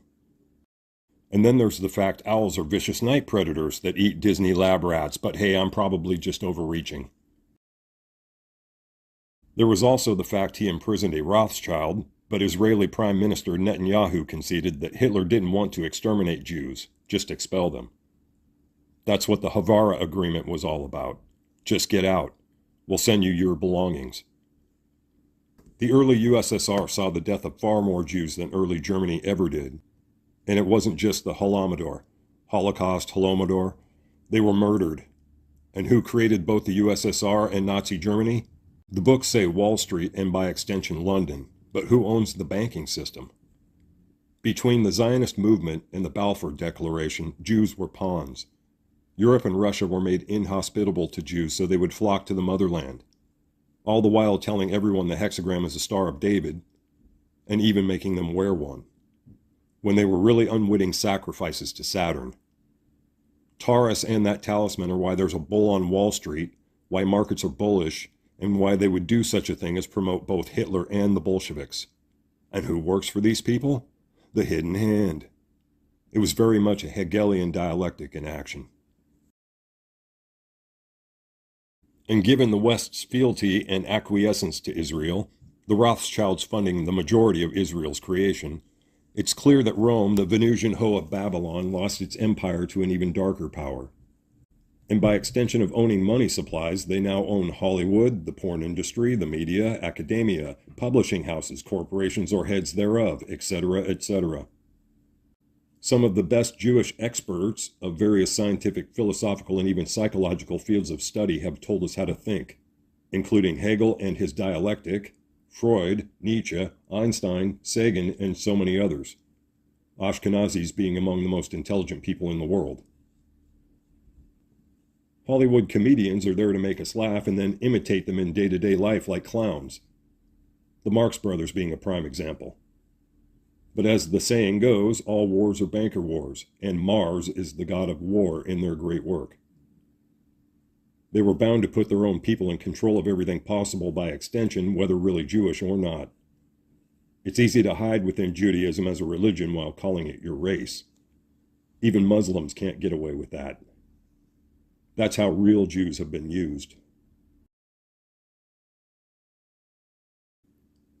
It really is like 1984 Big Brother, with large nations seemingly at endless war, being told what to say and think through media propaganda, most of which they don't even try to hide anymore, because they've dumbed the populace down to the level of deranged monkeys in many ways. My neighbors being a prime example. Among other diversionary social and political chaos, electronic domestic warfare helped turn the populace against itself, like the Stasi did with the East German population, or the SS in Nazi Germany, though with cruder methods. Divide and conquer, one step closer to a military state that requires some kind of communist solution and intervention. They control a narrative utilizing intellectual pragmatism, what's tangibly logical. And all the while being deeply religious themselves and having their academic and media mouthpieces tell us that science made God moot. In fact, they even say that men can get pregnant. But is that with or without science? As the chaos mounts and the hand brings order to it, there might end up being a lot of casualties. But that can also come not only from war or domestic upheaval, but also mass starvation like the Holodomor. And that can happen to any country now. If you've been paying attention, while billionaires like Bill Gates are buying up all the farmland, they are making it impossible for farmers to raise livestock and crops as inflation rises, while the media has been trying to push a narrative that eating bugs is in our best interest. Read between the lines. There are mass plastic caskets at the top of this picture that many of us have speculated about. There were also a few military exercises revolving around domestic upheaval, something that they want to be ready for at any given time, though. But that readiness will take care of whatever comes next. And if you want further verification for this, it's in murals and iconography at the Denver International Airport. It depicts a story of the phoenix rising from the ashes, so to speak, presumably World War III. But after peace is restored, you can leave out all those people of color, mostly anyway. Again, refer to the hidden hand. The airport was dedicated by the Freemasons as well as a non-existent entity, the New World Airport Commission. Just to note, this isn't all ages-old symbolism and architecture. It's also new. This is a subject all its own, though. They have been building up to this evil utopia of theirs for a very long time, the great work. Only it's hell on earth instead. I don't mean to paint a totally grim picture, though. There is hope and a way out of this.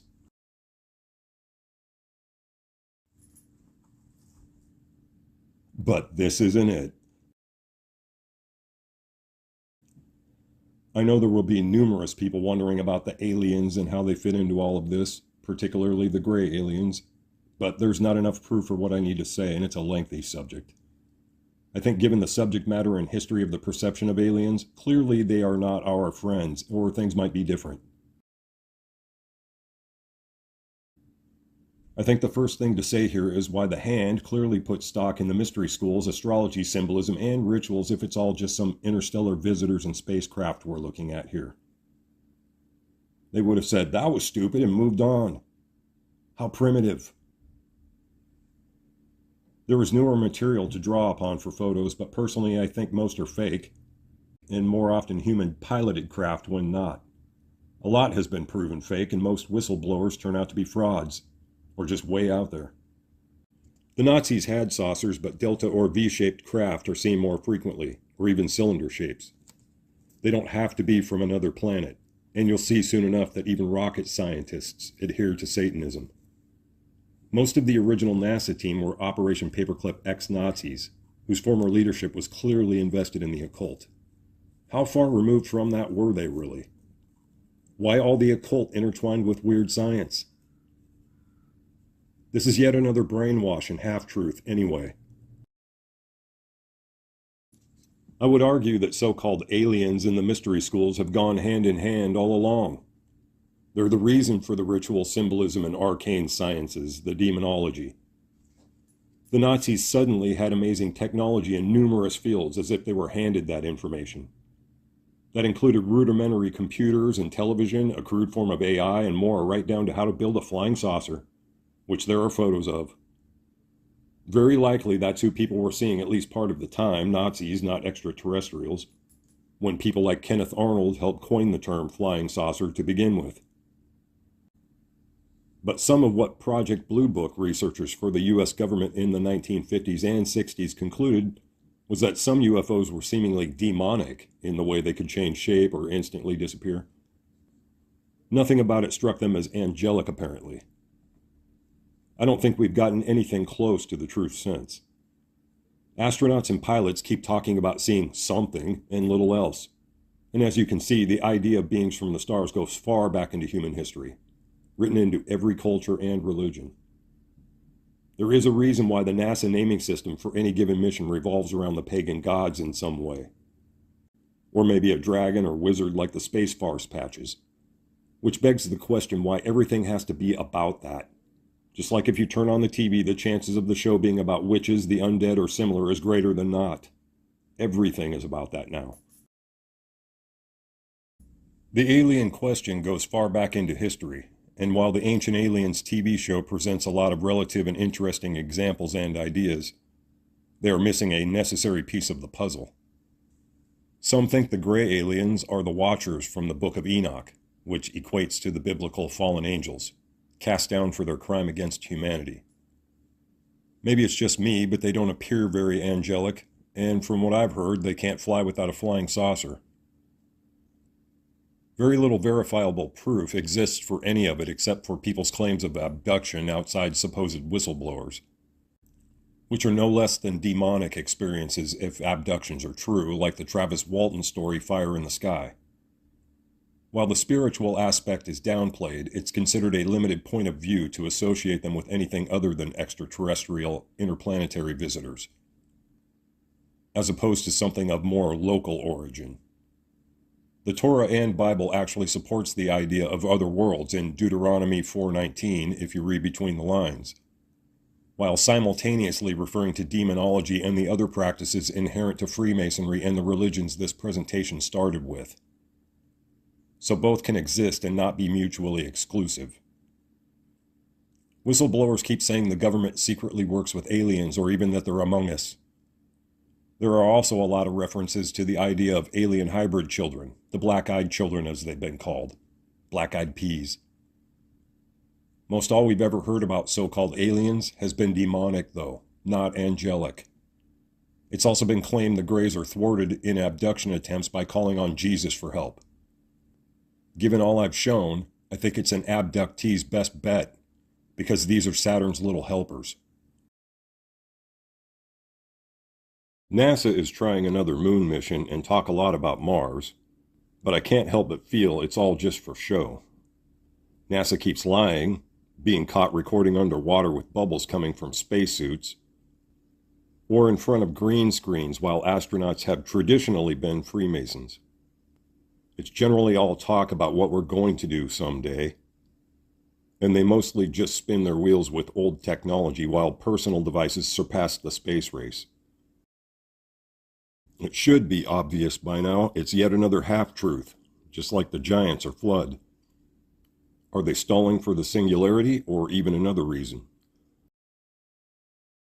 When a sloth right there strolled into the frame. He was only on screen there for a few seconds, but it was all anyone could talk about afterwards on social media. Even the European Space Agency agreed the sloth was the real star of the show. Remarkable images from Texas. The FAA now investigating the explosion of the SpaceX Starship. Minutes after takeoff, the world's largest rocket. I, and I'm sure many others, keep wondering why after 50-plus years, there is still no moon base built by any nation, not even a small outpost. It would be easier to launch rockets from there, to say Mars, with less escape velocity required given the gravity. But then the NASA Nazis would have known about the flying saucers, and why aren't we flying around in those instead of rockets then? There's a lot of info about astronaut experiences involving aliens on the moon, the hollow moon, or even theories of a world space fleet. But I'm guessing it's all relative when we finally learn the truth. And the truth is Saturn feces, unlike the X-Files whose truth is way out there. These are people presenting alien perceptions to us, for example. Yeah, okay. I'm sure some will wonder if I don't mention Project Bluebeam or the impending fake alien invasion, which even seems to be ramping up now with propaganda media footage. It's very possible, right down to possibly destroying a few cities as a psyop for complete lockdown and martial law. But I don't care to speculate on that. Just be aware, and if so-called aliens suddenly show up in the sky for everyone to see, just question it to the bitter end. We're being set up about the whole idea of aliens in any case, Project Bluebeam or not. The Hand is not far off from turning us all into demonomata, possessed robots, the soul catchers. And in the background of all the alien propaganda, I'm saying these alien demon leprechaun elves and their gold, or gifts, or why those ritual symbols and logos the hand uses are so important, along with the keys to the gates of heaven and turning us into robots. It's ultimately for their benefit that we'd be trapped in a soul box like the one from Hellraiser, another cube. It's why I think they're stalling with space travel. We're not actually being allowed to leave Earth, or very far from it, for all their bluster about a space force. And even if they set up a nice Hollywood set showing them going to the moon and Mars, I'll reserve judgment until I can see it or someone I can trust sees it for themselves firsthand. I'll explain why aliens are demons in any case, but let me read you something first. Let me demonstrate with an image. From the online etymology dictionary, demonstrate, or demonstrate, from monstrum, meaning divine omen or wonder. See monster. Now, if these are demons, they are also jinn or genies, who also grant wishes when summoned in certain talisman shapes. That's why they're unlucky charms. Just ask the Nazis. They say the Greys abduct people and do horrible things to them. I'd have to say that, along with all the rituals and symbols, it's really the same reason for the screams of ecstasy and ritual murder. The types of Kabbalistic rituals Aleister Crowley described, and sort of what Stephen King was trying to convey with his book, The Tommyknockers. These aliens are evil, and they're not experimenting. That's why it's catch and release. Not because there's anything about us they don't know already. They're feeding. They feed off humanity, but the parts we don't understand, energy and spiritual components of existence, your aura, whatever. Maybe that's what holocausts are for. A deal with demons, and why they might flee from the name Jesus. It's right there in the large-scale Freemasonic dildo monuments, and who else did you think they were aiming that at? Like the native South Americans did with the Nazca lines. What some people may fail to reconcile here is that we have a spiritual aspect to our reality that transcends space-time and the universe we're physically bound to. Many abductees claim the Greys can walk through walls, cause paralysis, and more, ignoring the physical universe. Lending to this gray alien idea, Aleister Crowley drew this demon he conjured during a ritual. He called it Lam, the Tibetan word for way or path, related to chakra. Remember what I said about Islam or ISIS-Lam. But that's what I assume you get in the orders, a little alien friend for life like the possessed kid in the movie Stargate, or Lam, laughable as that may sound.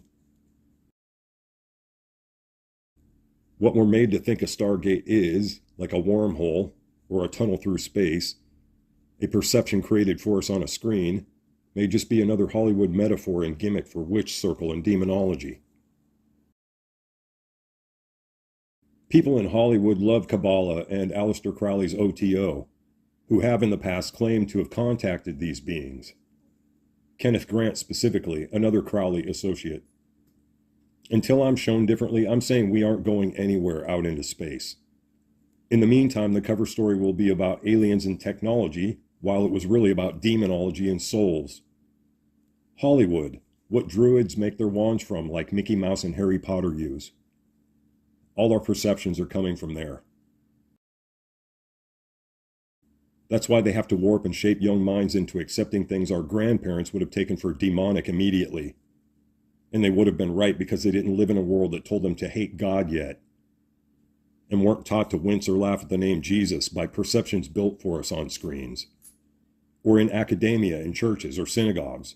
It's all half-truth brainwashing in plain sight. They're contacting Saturn's little helpers, his own offspring, and abominations of creation. That's why it's Satanism, and it has to be this way with all the murder and the pedophilia. And it's all secretive while the elves never make first contact. For Sabbateans, this is the burden of silence. It originally means being one religion like Kabbalist Sabbatean, and then joining any and all other religions you have time for and undermining them toward your philosophy. I think you'll find the Freemasons are a part of every major religion from one angle or another as well. They merely represent the upper hierarchy of the mystery school priesthood, which is hidden within Freemasonry. They play God and Satan in every way possible in our lives while hiding within whatever institutions we may be a part of, particularly religious. There's no major organized religion Freemasons aren't a part of in some way, auxiliaries of the Sabbatean hierarchy. And from all media around us, along with social reform towards abnormalcy, it's clear we live in Saturn's world, and these Kabbalists just love feeding Saturn's parasite children. But shh, don't tell anyone. Two can keep a secret if one of them is dead. And as I was saying about them starving us out, does it make sense for everything to go electric when the power grid is already strained from a growing populace? Why they don't care when it makes no sense is because we're not even supposed to be here soon, all but these chosen people, and in most cases that includes a good portion of their own shills, brown-nosers, and useless minions. While this would seem counterproductive to feeding the beast, as it were, the plan still works perfectly with the Singularity's more streamlined trough system. Our souls will still be trapped in a box in the Singularity, for all intent and purpose. Electric will be perfect when there are only elites left who own vast swaths of countryside to themselves, until there are no humans left, and I guess that was the goal all along, thwart God, kill all humans. Essentially, that's what the Singularity will do. But since they can't do it directly, they can get us to do it to ourselves. We have to admit we are putting a strain on the environment in every way possible, and these chosen mean to take it for themselves before we ruin it beyond long-term repair. But whose fault is that for giving us what we thought we wanted? If these mystery school children have always made deals for knowledge and power, then isn't what we are now their fault? The earth will always heal, just not quickly sometimes, and even quicker without people on it. They mean to get ahead of it, and the target population seems to be about 500 million, as per the conveniently and recently destroyed Georgia Guidestones. 500 million is about 7.5 billion less than we have now, and so they are stepping up their game more quickly each year. And with a lot of people thinking we're on the brink of World War III, in it long ago, really. Just remember this beast is the owner of the world banks, arms manufacturer, and distribution and all else. Any wars that happen are generally planned well in advance. And if in doubt, you need to read the aforementioned books. Wall Street and London were always working an angle, business as usual even during the wars. But they had a hidden hand, so to speak, pulling their strings. Regardless of whether the Rosicrucians or Roman Catholics built this thing, whoever R.C. Christian was, it was speaking to a truth of an elitist and genocidal ideology. Now, while the Guidestones are only flimsy evidence for architecture, let's look at the key lock or womb symbolism behind some larger monuments with even more relevance. The obelisk or sun cross is the male to the Vesica Piscis or Wheel of Time matrix of the divine feminine, the X and the O. It's why the dead, especially in Egypt, have their arms crossed. It's on sarcophagi. You can see a few logos using the Vesica Piscis, so it's not all stars. There are other symbols used, which aren't only for showing allegiance, but also for creating spirit energy. Here we have St. Peter's, the Vatican, and George Washington's Memorial. They are built nearly identically, with only subtle changes in the symbolism. Obelisk in the middle of a female symbol on the right, with a key symbol on the left. The keys are for the silver and golden gates of heaven, newborn souls and the dead, while key also means ka, an Egyptian word for soul or spirit. This is the Holy See logo in architectural form. Some amount of it can be attributed to Solomon and his temple, which is highly revered in Freemasonry, particularly the Keys of Solomon, a mandala of sorts, and a key of the universe. Life and death, even the summoning of spirits. They're highly revered symbols of the occult. It's all about the gates of heaven and controlling them as opposed to the facilitation of souls. The symbols within symbols are taken very seriously for their spiritual power, and I'm sure the sacrifice of the dead won't be forgotten. You don't really think these people intend to help you along to heaven, do you? You'd think they were possessed to build something so ridiculously childish in symbolism. Washington's memorial has a Vesica Piscis shape underneath his shaft of illumination, which are overlapping fertility eggs. The entirety is both a giant womb as well as a male member, dual symbolism. It all faces east to the Capit's Owl building, which looks like an owl for a reason, and we'll look at that soon. The notes at the top right shows the interconnectivity between the symbolism and how it applies here.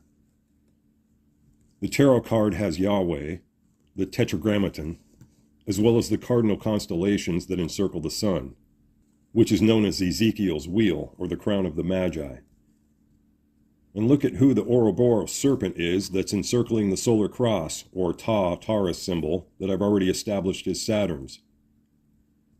But in some symbols, the hexagram is used instead of the cross. If Jesus died on a cross, it's because they put him on their symbol, their matrix of time. T is for time. The X is supposed to be a male symbol, but it's eternal like the sun it symbolizes, which makes Jesus himself and his sacrifice all the more ironic. But when the hexagram is involved, it most definitely refers to Saturn. Either way, it's Satan. But at each site, the dead face east as a sort of symbolic sacrifice.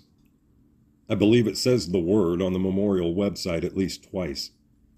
The English language retained a lot of Egyptian references, a couple I showed here, but also that we're casting a spell when we're spelling and performing a ritual when we write.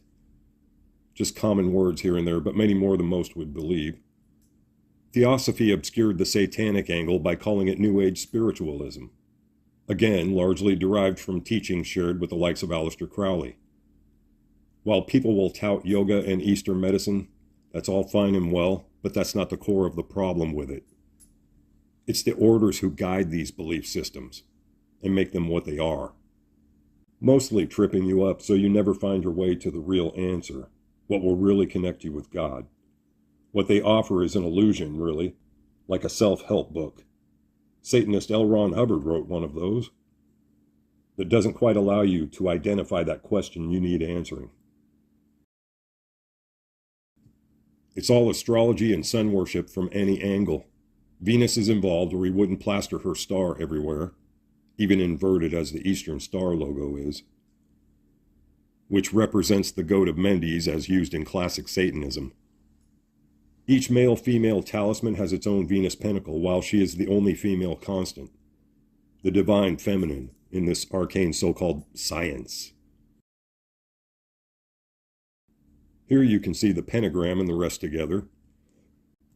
There is one road missing to form the entire pentagram, but I think it's pretty well visible, and if it weren't for Minerva's owl, Venus's owl, being so obvious, the rest might not carry that much weight.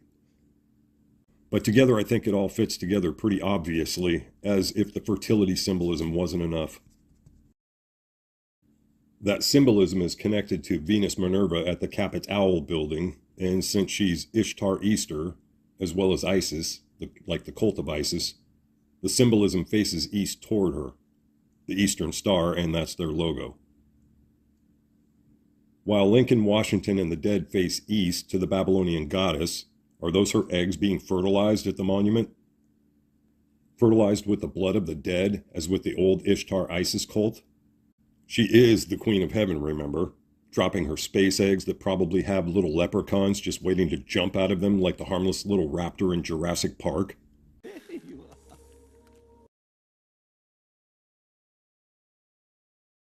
That would be their little demon friends that teach things to people like Nazis, like the kind who stayed in the US after Operation Paperclip.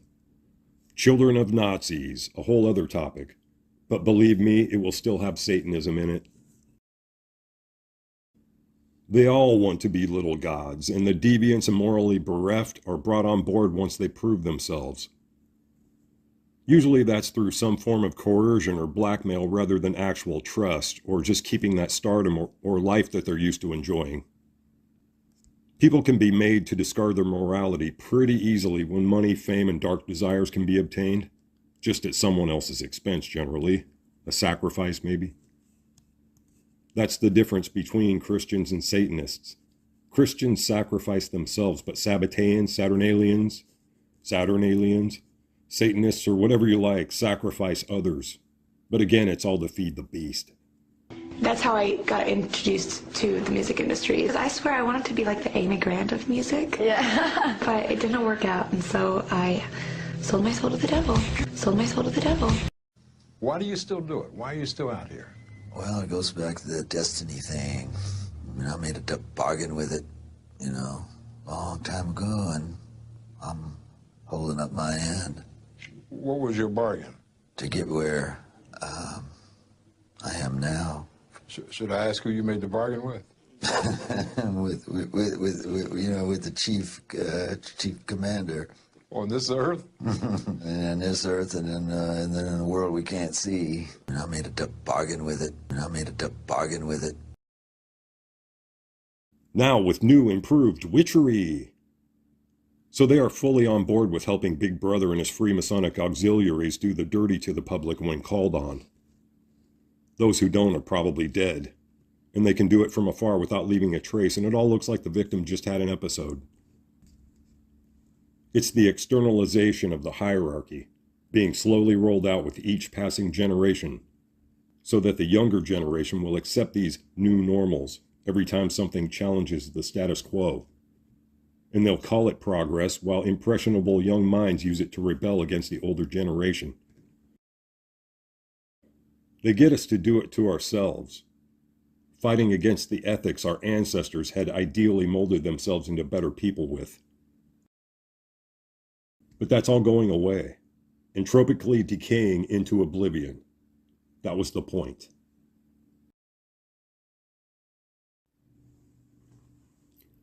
The serpent has always represented spirit energy, and the Egyptians weren't the first to use that metaphor. It was also represented with the staff of Moses, where it became a serpent as a sign to those who would recognize it for what it meant, the priesthood. But something to note here is the beast of Revelation has 7 heads, as some of these creatures do. The ancients just had this worldwide fascination for 7-headed serpents and demon creatures aside from dragons in general, apparently. 7 is the number of God and completion of creation, while 6 is the number of man. And there will likely be a symbolic connection with the 7-headed beast of Revelation also, a metaphor surrounding this cult the prophets railed against throughout the Bible. We were warned about them all along. I'm not saying I agree with this, and I'm only showing it to say I'm aware, but a lot of people, including David Icke, insist we have lizard people running around in high places. I won't say they're wrong, given what those cold-blooded subhumans are capable of, and there are tons of leads you could follow here. But if anything, it's a distraction from the real aliens' rituals and the possession, another half-truth. Not to dismiss it, there are stories of lizard people living in caves in Peru and Vietnam, opposite sides of the earth, and every other so-called conspiracy theory has lizard people attached to it somehow. They are taken seriously as many people take Bigfoot seriously. Peru has some other interesting links also in the next image, but is it all to cover a form of demonic possession obtained through ritual like a lot of it is? Here's another worldwide example showing serpents. Casaro calls it the God Self icon. Is it a man or a legendary hero, like Gilgamesh, Nimrod, Samson, Hercules, or Osiris, represented by Orion? Whatever the answer, it is clearly a worldwide phenomenon and often shown battling a serpent, which again can represent spirit energy. More information about temples like these can be found with the Flood on the Bright Insight channel and others. While much of this is probably antediluvian, it seems that after the flood, when technology was lost, the builders around the world started making step pyramids almost immediately so they could take up old practices, like ritual sacrifice at the tops of temples. They were very anxious to get back to appeasing someone very bloodthirsty. The Atlantean period, we'll call it, would have seen greater architecture like the Cyclopean masonry, Old One Eye again, and the Giza pyramids, Pumapunku, Baalbek, just to name a few. There's no denying it's worldwide, though, and given the worldwide practices people took up with ritual sacrifices, particularly to the sun god, then you have to wonder what was going on before that in Atlantis. It's very possible that they were as close to humanity destroying itself as we are now, and unfortunately had to be euthanized before the disease could completely kill the body of man. And then we got another chance, with freedom of choice, to be stupid all over again. This seemed as good a place as any to interject the flat earth, since we're talking about ancient history, mostly because I'm sick of hearing about it. There is a reason these half-truth tellers came up with Musica Universalis, also called music of the spheres, that revolves more around the idea of universes as opposed to worlds. But it's all connected like clockwork and also gave rise to Age of Enlightenment ideas like the plurality of worlds. What I'm saying is get a telescope, look at everything out there tonight, and tell me if you see any squares. The idea has been suggested that early sailors created flat earth propaganda so their competitors wouldn't sail as far and take their profits. Very likely. As I mentioned, Deuteronomy 4:19 claims what you see out there is other worlds and people. So God made us live on a square to surround us with spheres that other people live on. Yeah, okay. I've seen the evidence in all the little home experiments. How does a sound wave work? What happens when you ripple a pond? Is it square? There are not a whole lot of squares in nature, actually, and neither is the earth. And it's not flat, like your head. It's more like a Fibonacci sequence, like your head. Moving on.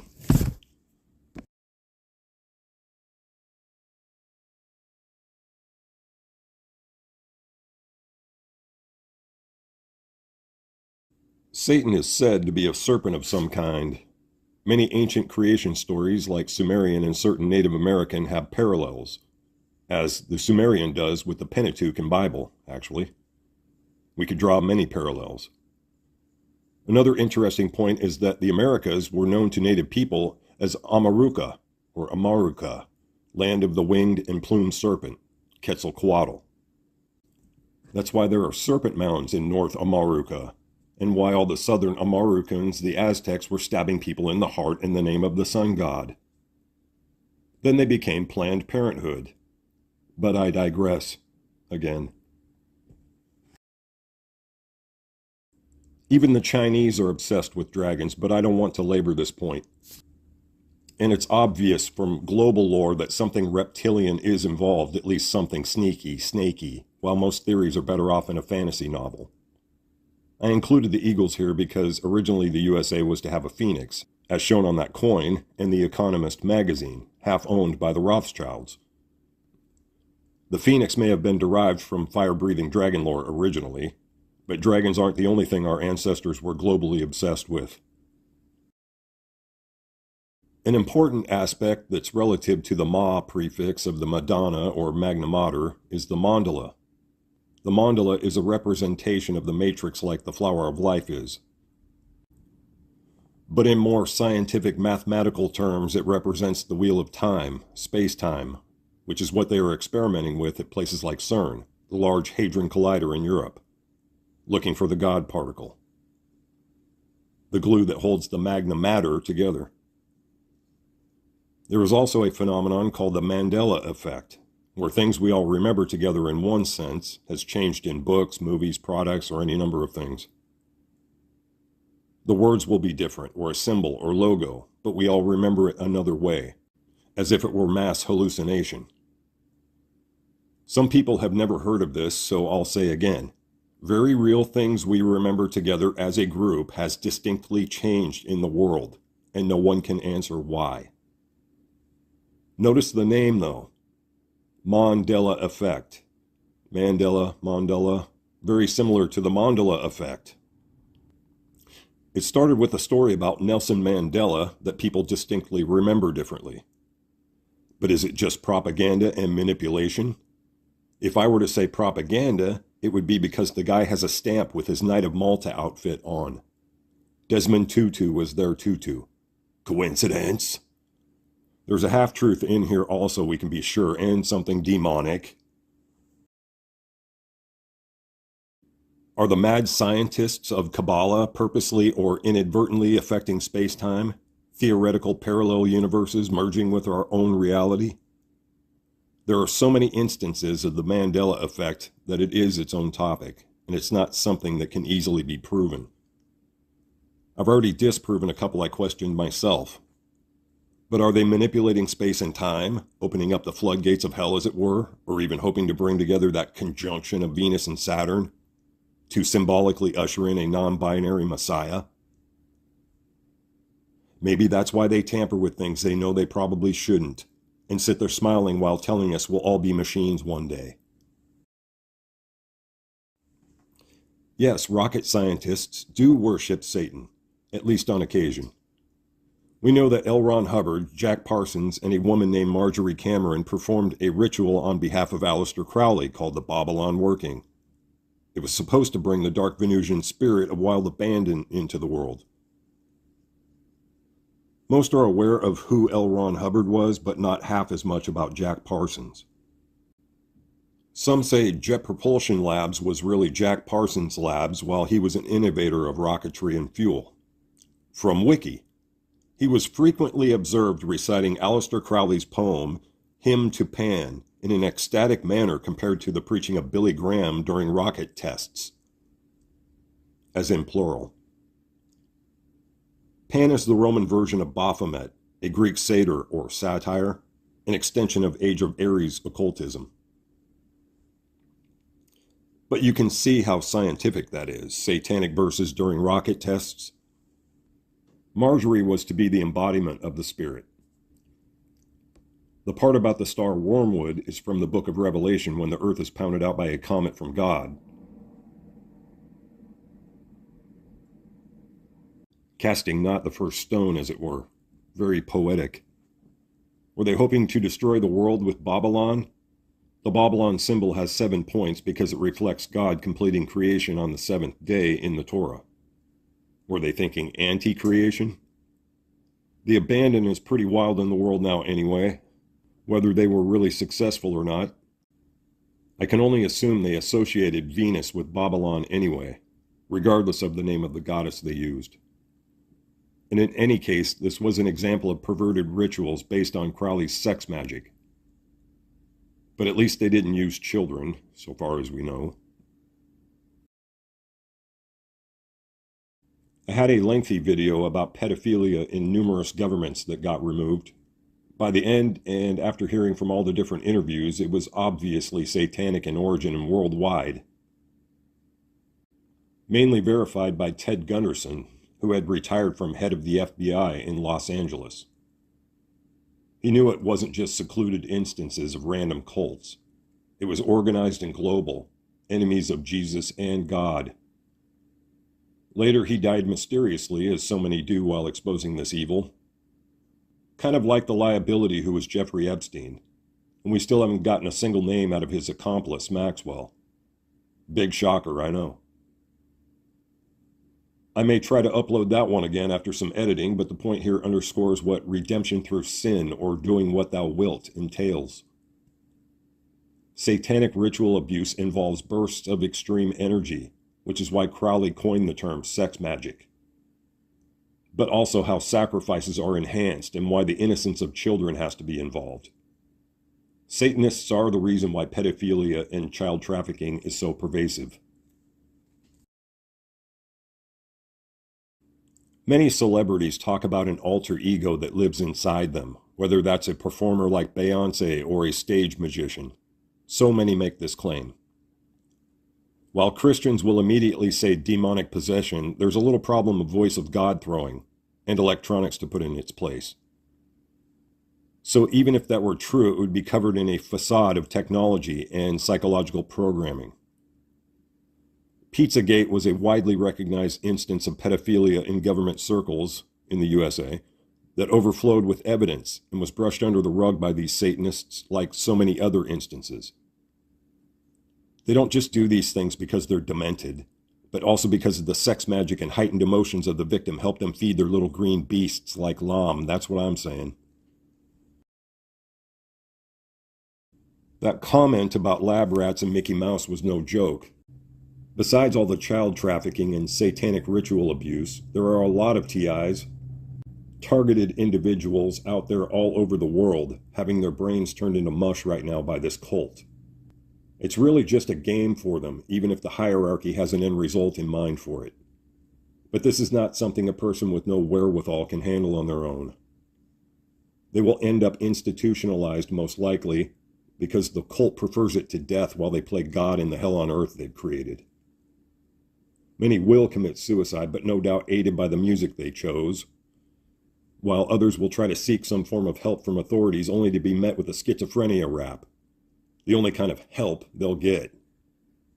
They most often don't know what an LRAD, voice to skull, voice of God, or any of that is. Hearing voices, eh? Then it's off to the psychiatric ward, where worse things certainly await. There was a Twilight Zone episode where the main character discovers that the psych ward was run by gray aliens all along. Close. It was Satan's helpers, little helpers, the Sabbatean Nazis.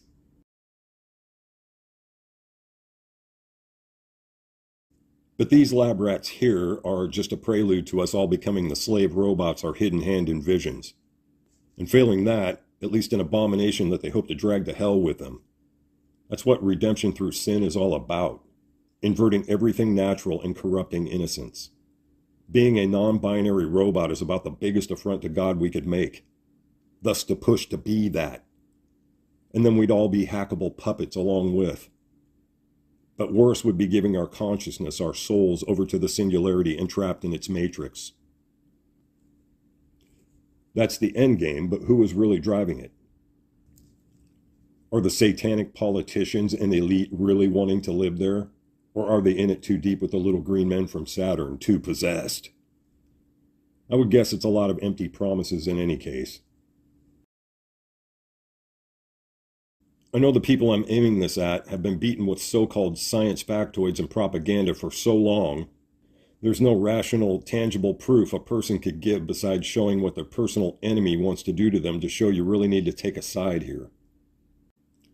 Your consciousness is just energy for someone with the ability to upload to the cloud, as it were, or download into the trash bin, your spirit. Your physical brain is just a temporary hard drive for a technology that's beyond comprehension, seeming like magic to most people.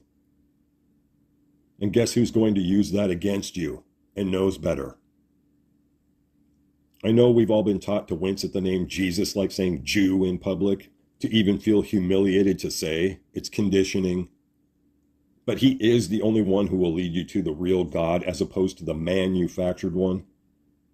And gives more than one context to being what saved means here. Think about it.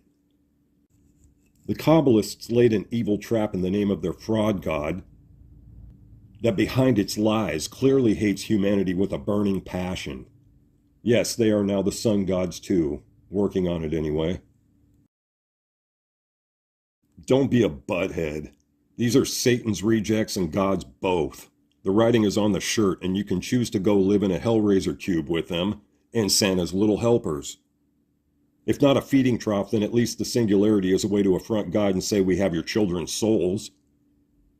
But it's always a choice, at least up until the point of so-called death. People have near-death experiences every day. Almost all of them involving an out-of-body experience where nothing is tangible and no one can hear them except others in the same predicament. It's told the same way by just about every person that experiences death and returns. Then they're suddenly flushed down a dark hole or shot into a light, which can be likened to a sci-fi Stargate or warping space-time as many of us have seen in movies, only a lot more vivid, colorful, and indescribable. Do you think they don't still take those gates to heaven seriously? They definitely adhere to it while telling the rest of us it's not science, or their version of it, therefore it's BS. Sorry, Saturn excrement.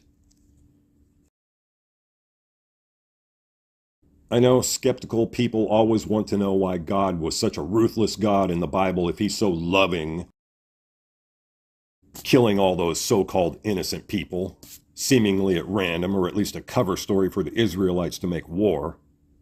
It was epigenetics.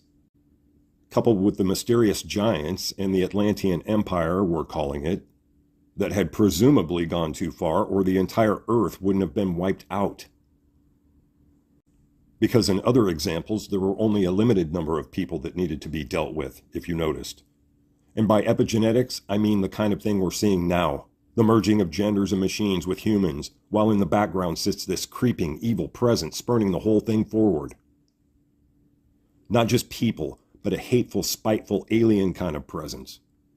And as people are drawn into the sick, degenerate cult and even breed their ethics into each generation, their power has allowed them to slowly absorb the collective consciousness into their way of thinking, as if it's our own idea. Take music, for example. Is it really what people wanted? Or what was promoted and even groomed to a certain design? How about fashion? Go look at a modern fashion show and tell me you're still on the same planet, let alone Babylon. Insanity becomes rampant, and then the underbelly continues to feed on human misery and even corrupt the minds, souls, and bodies of children. Why wouldn't God blow that up? It's a disease of the human spirit, let alone genetics. Need I go on? You'd think these people were possessed or something.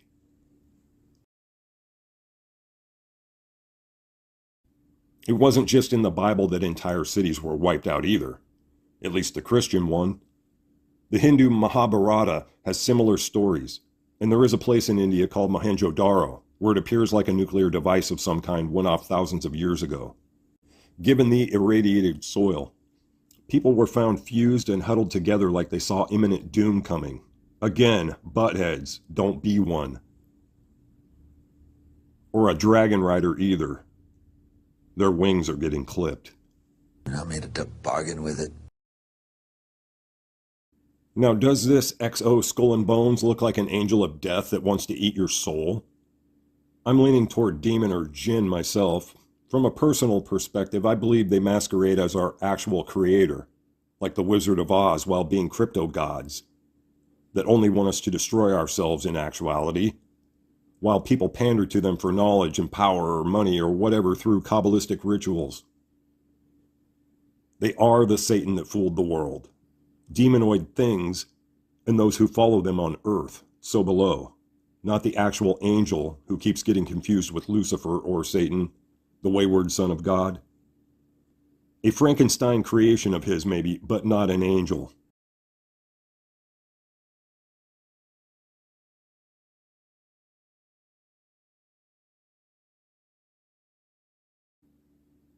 Some of the smartest people in the world, as the human curve goes, are going to look like this very soon.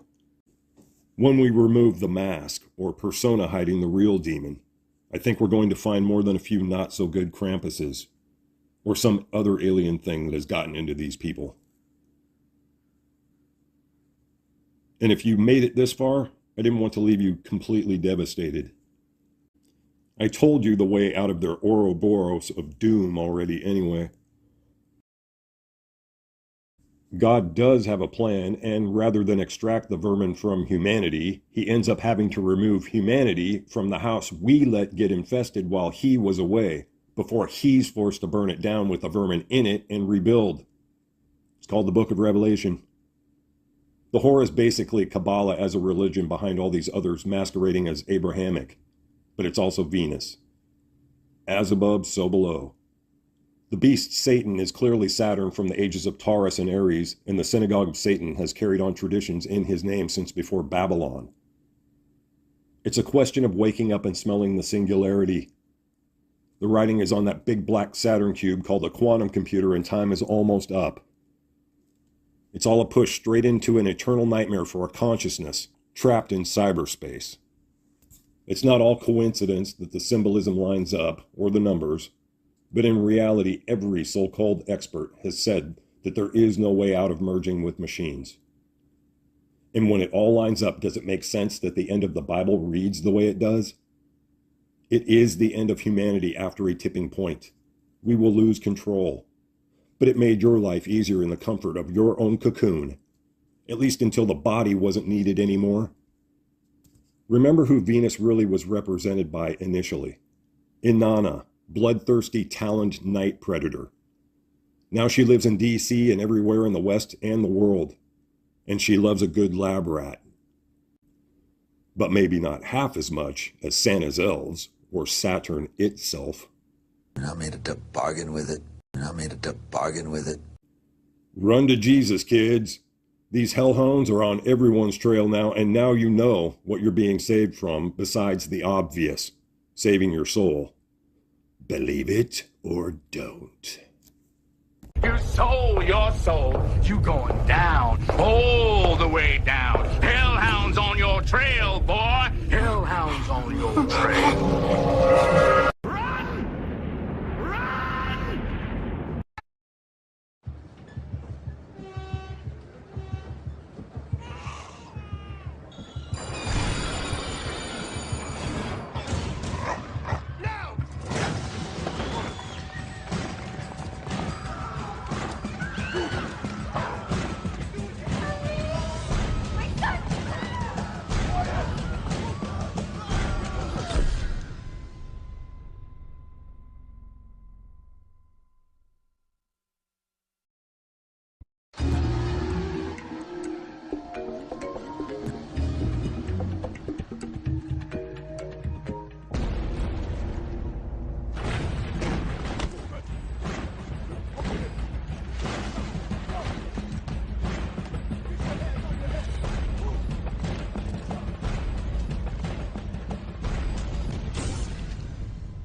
If I were a Jew, I'd be a Zionist. I am a Zionist. You don't have to be a Jew to be a Zionist.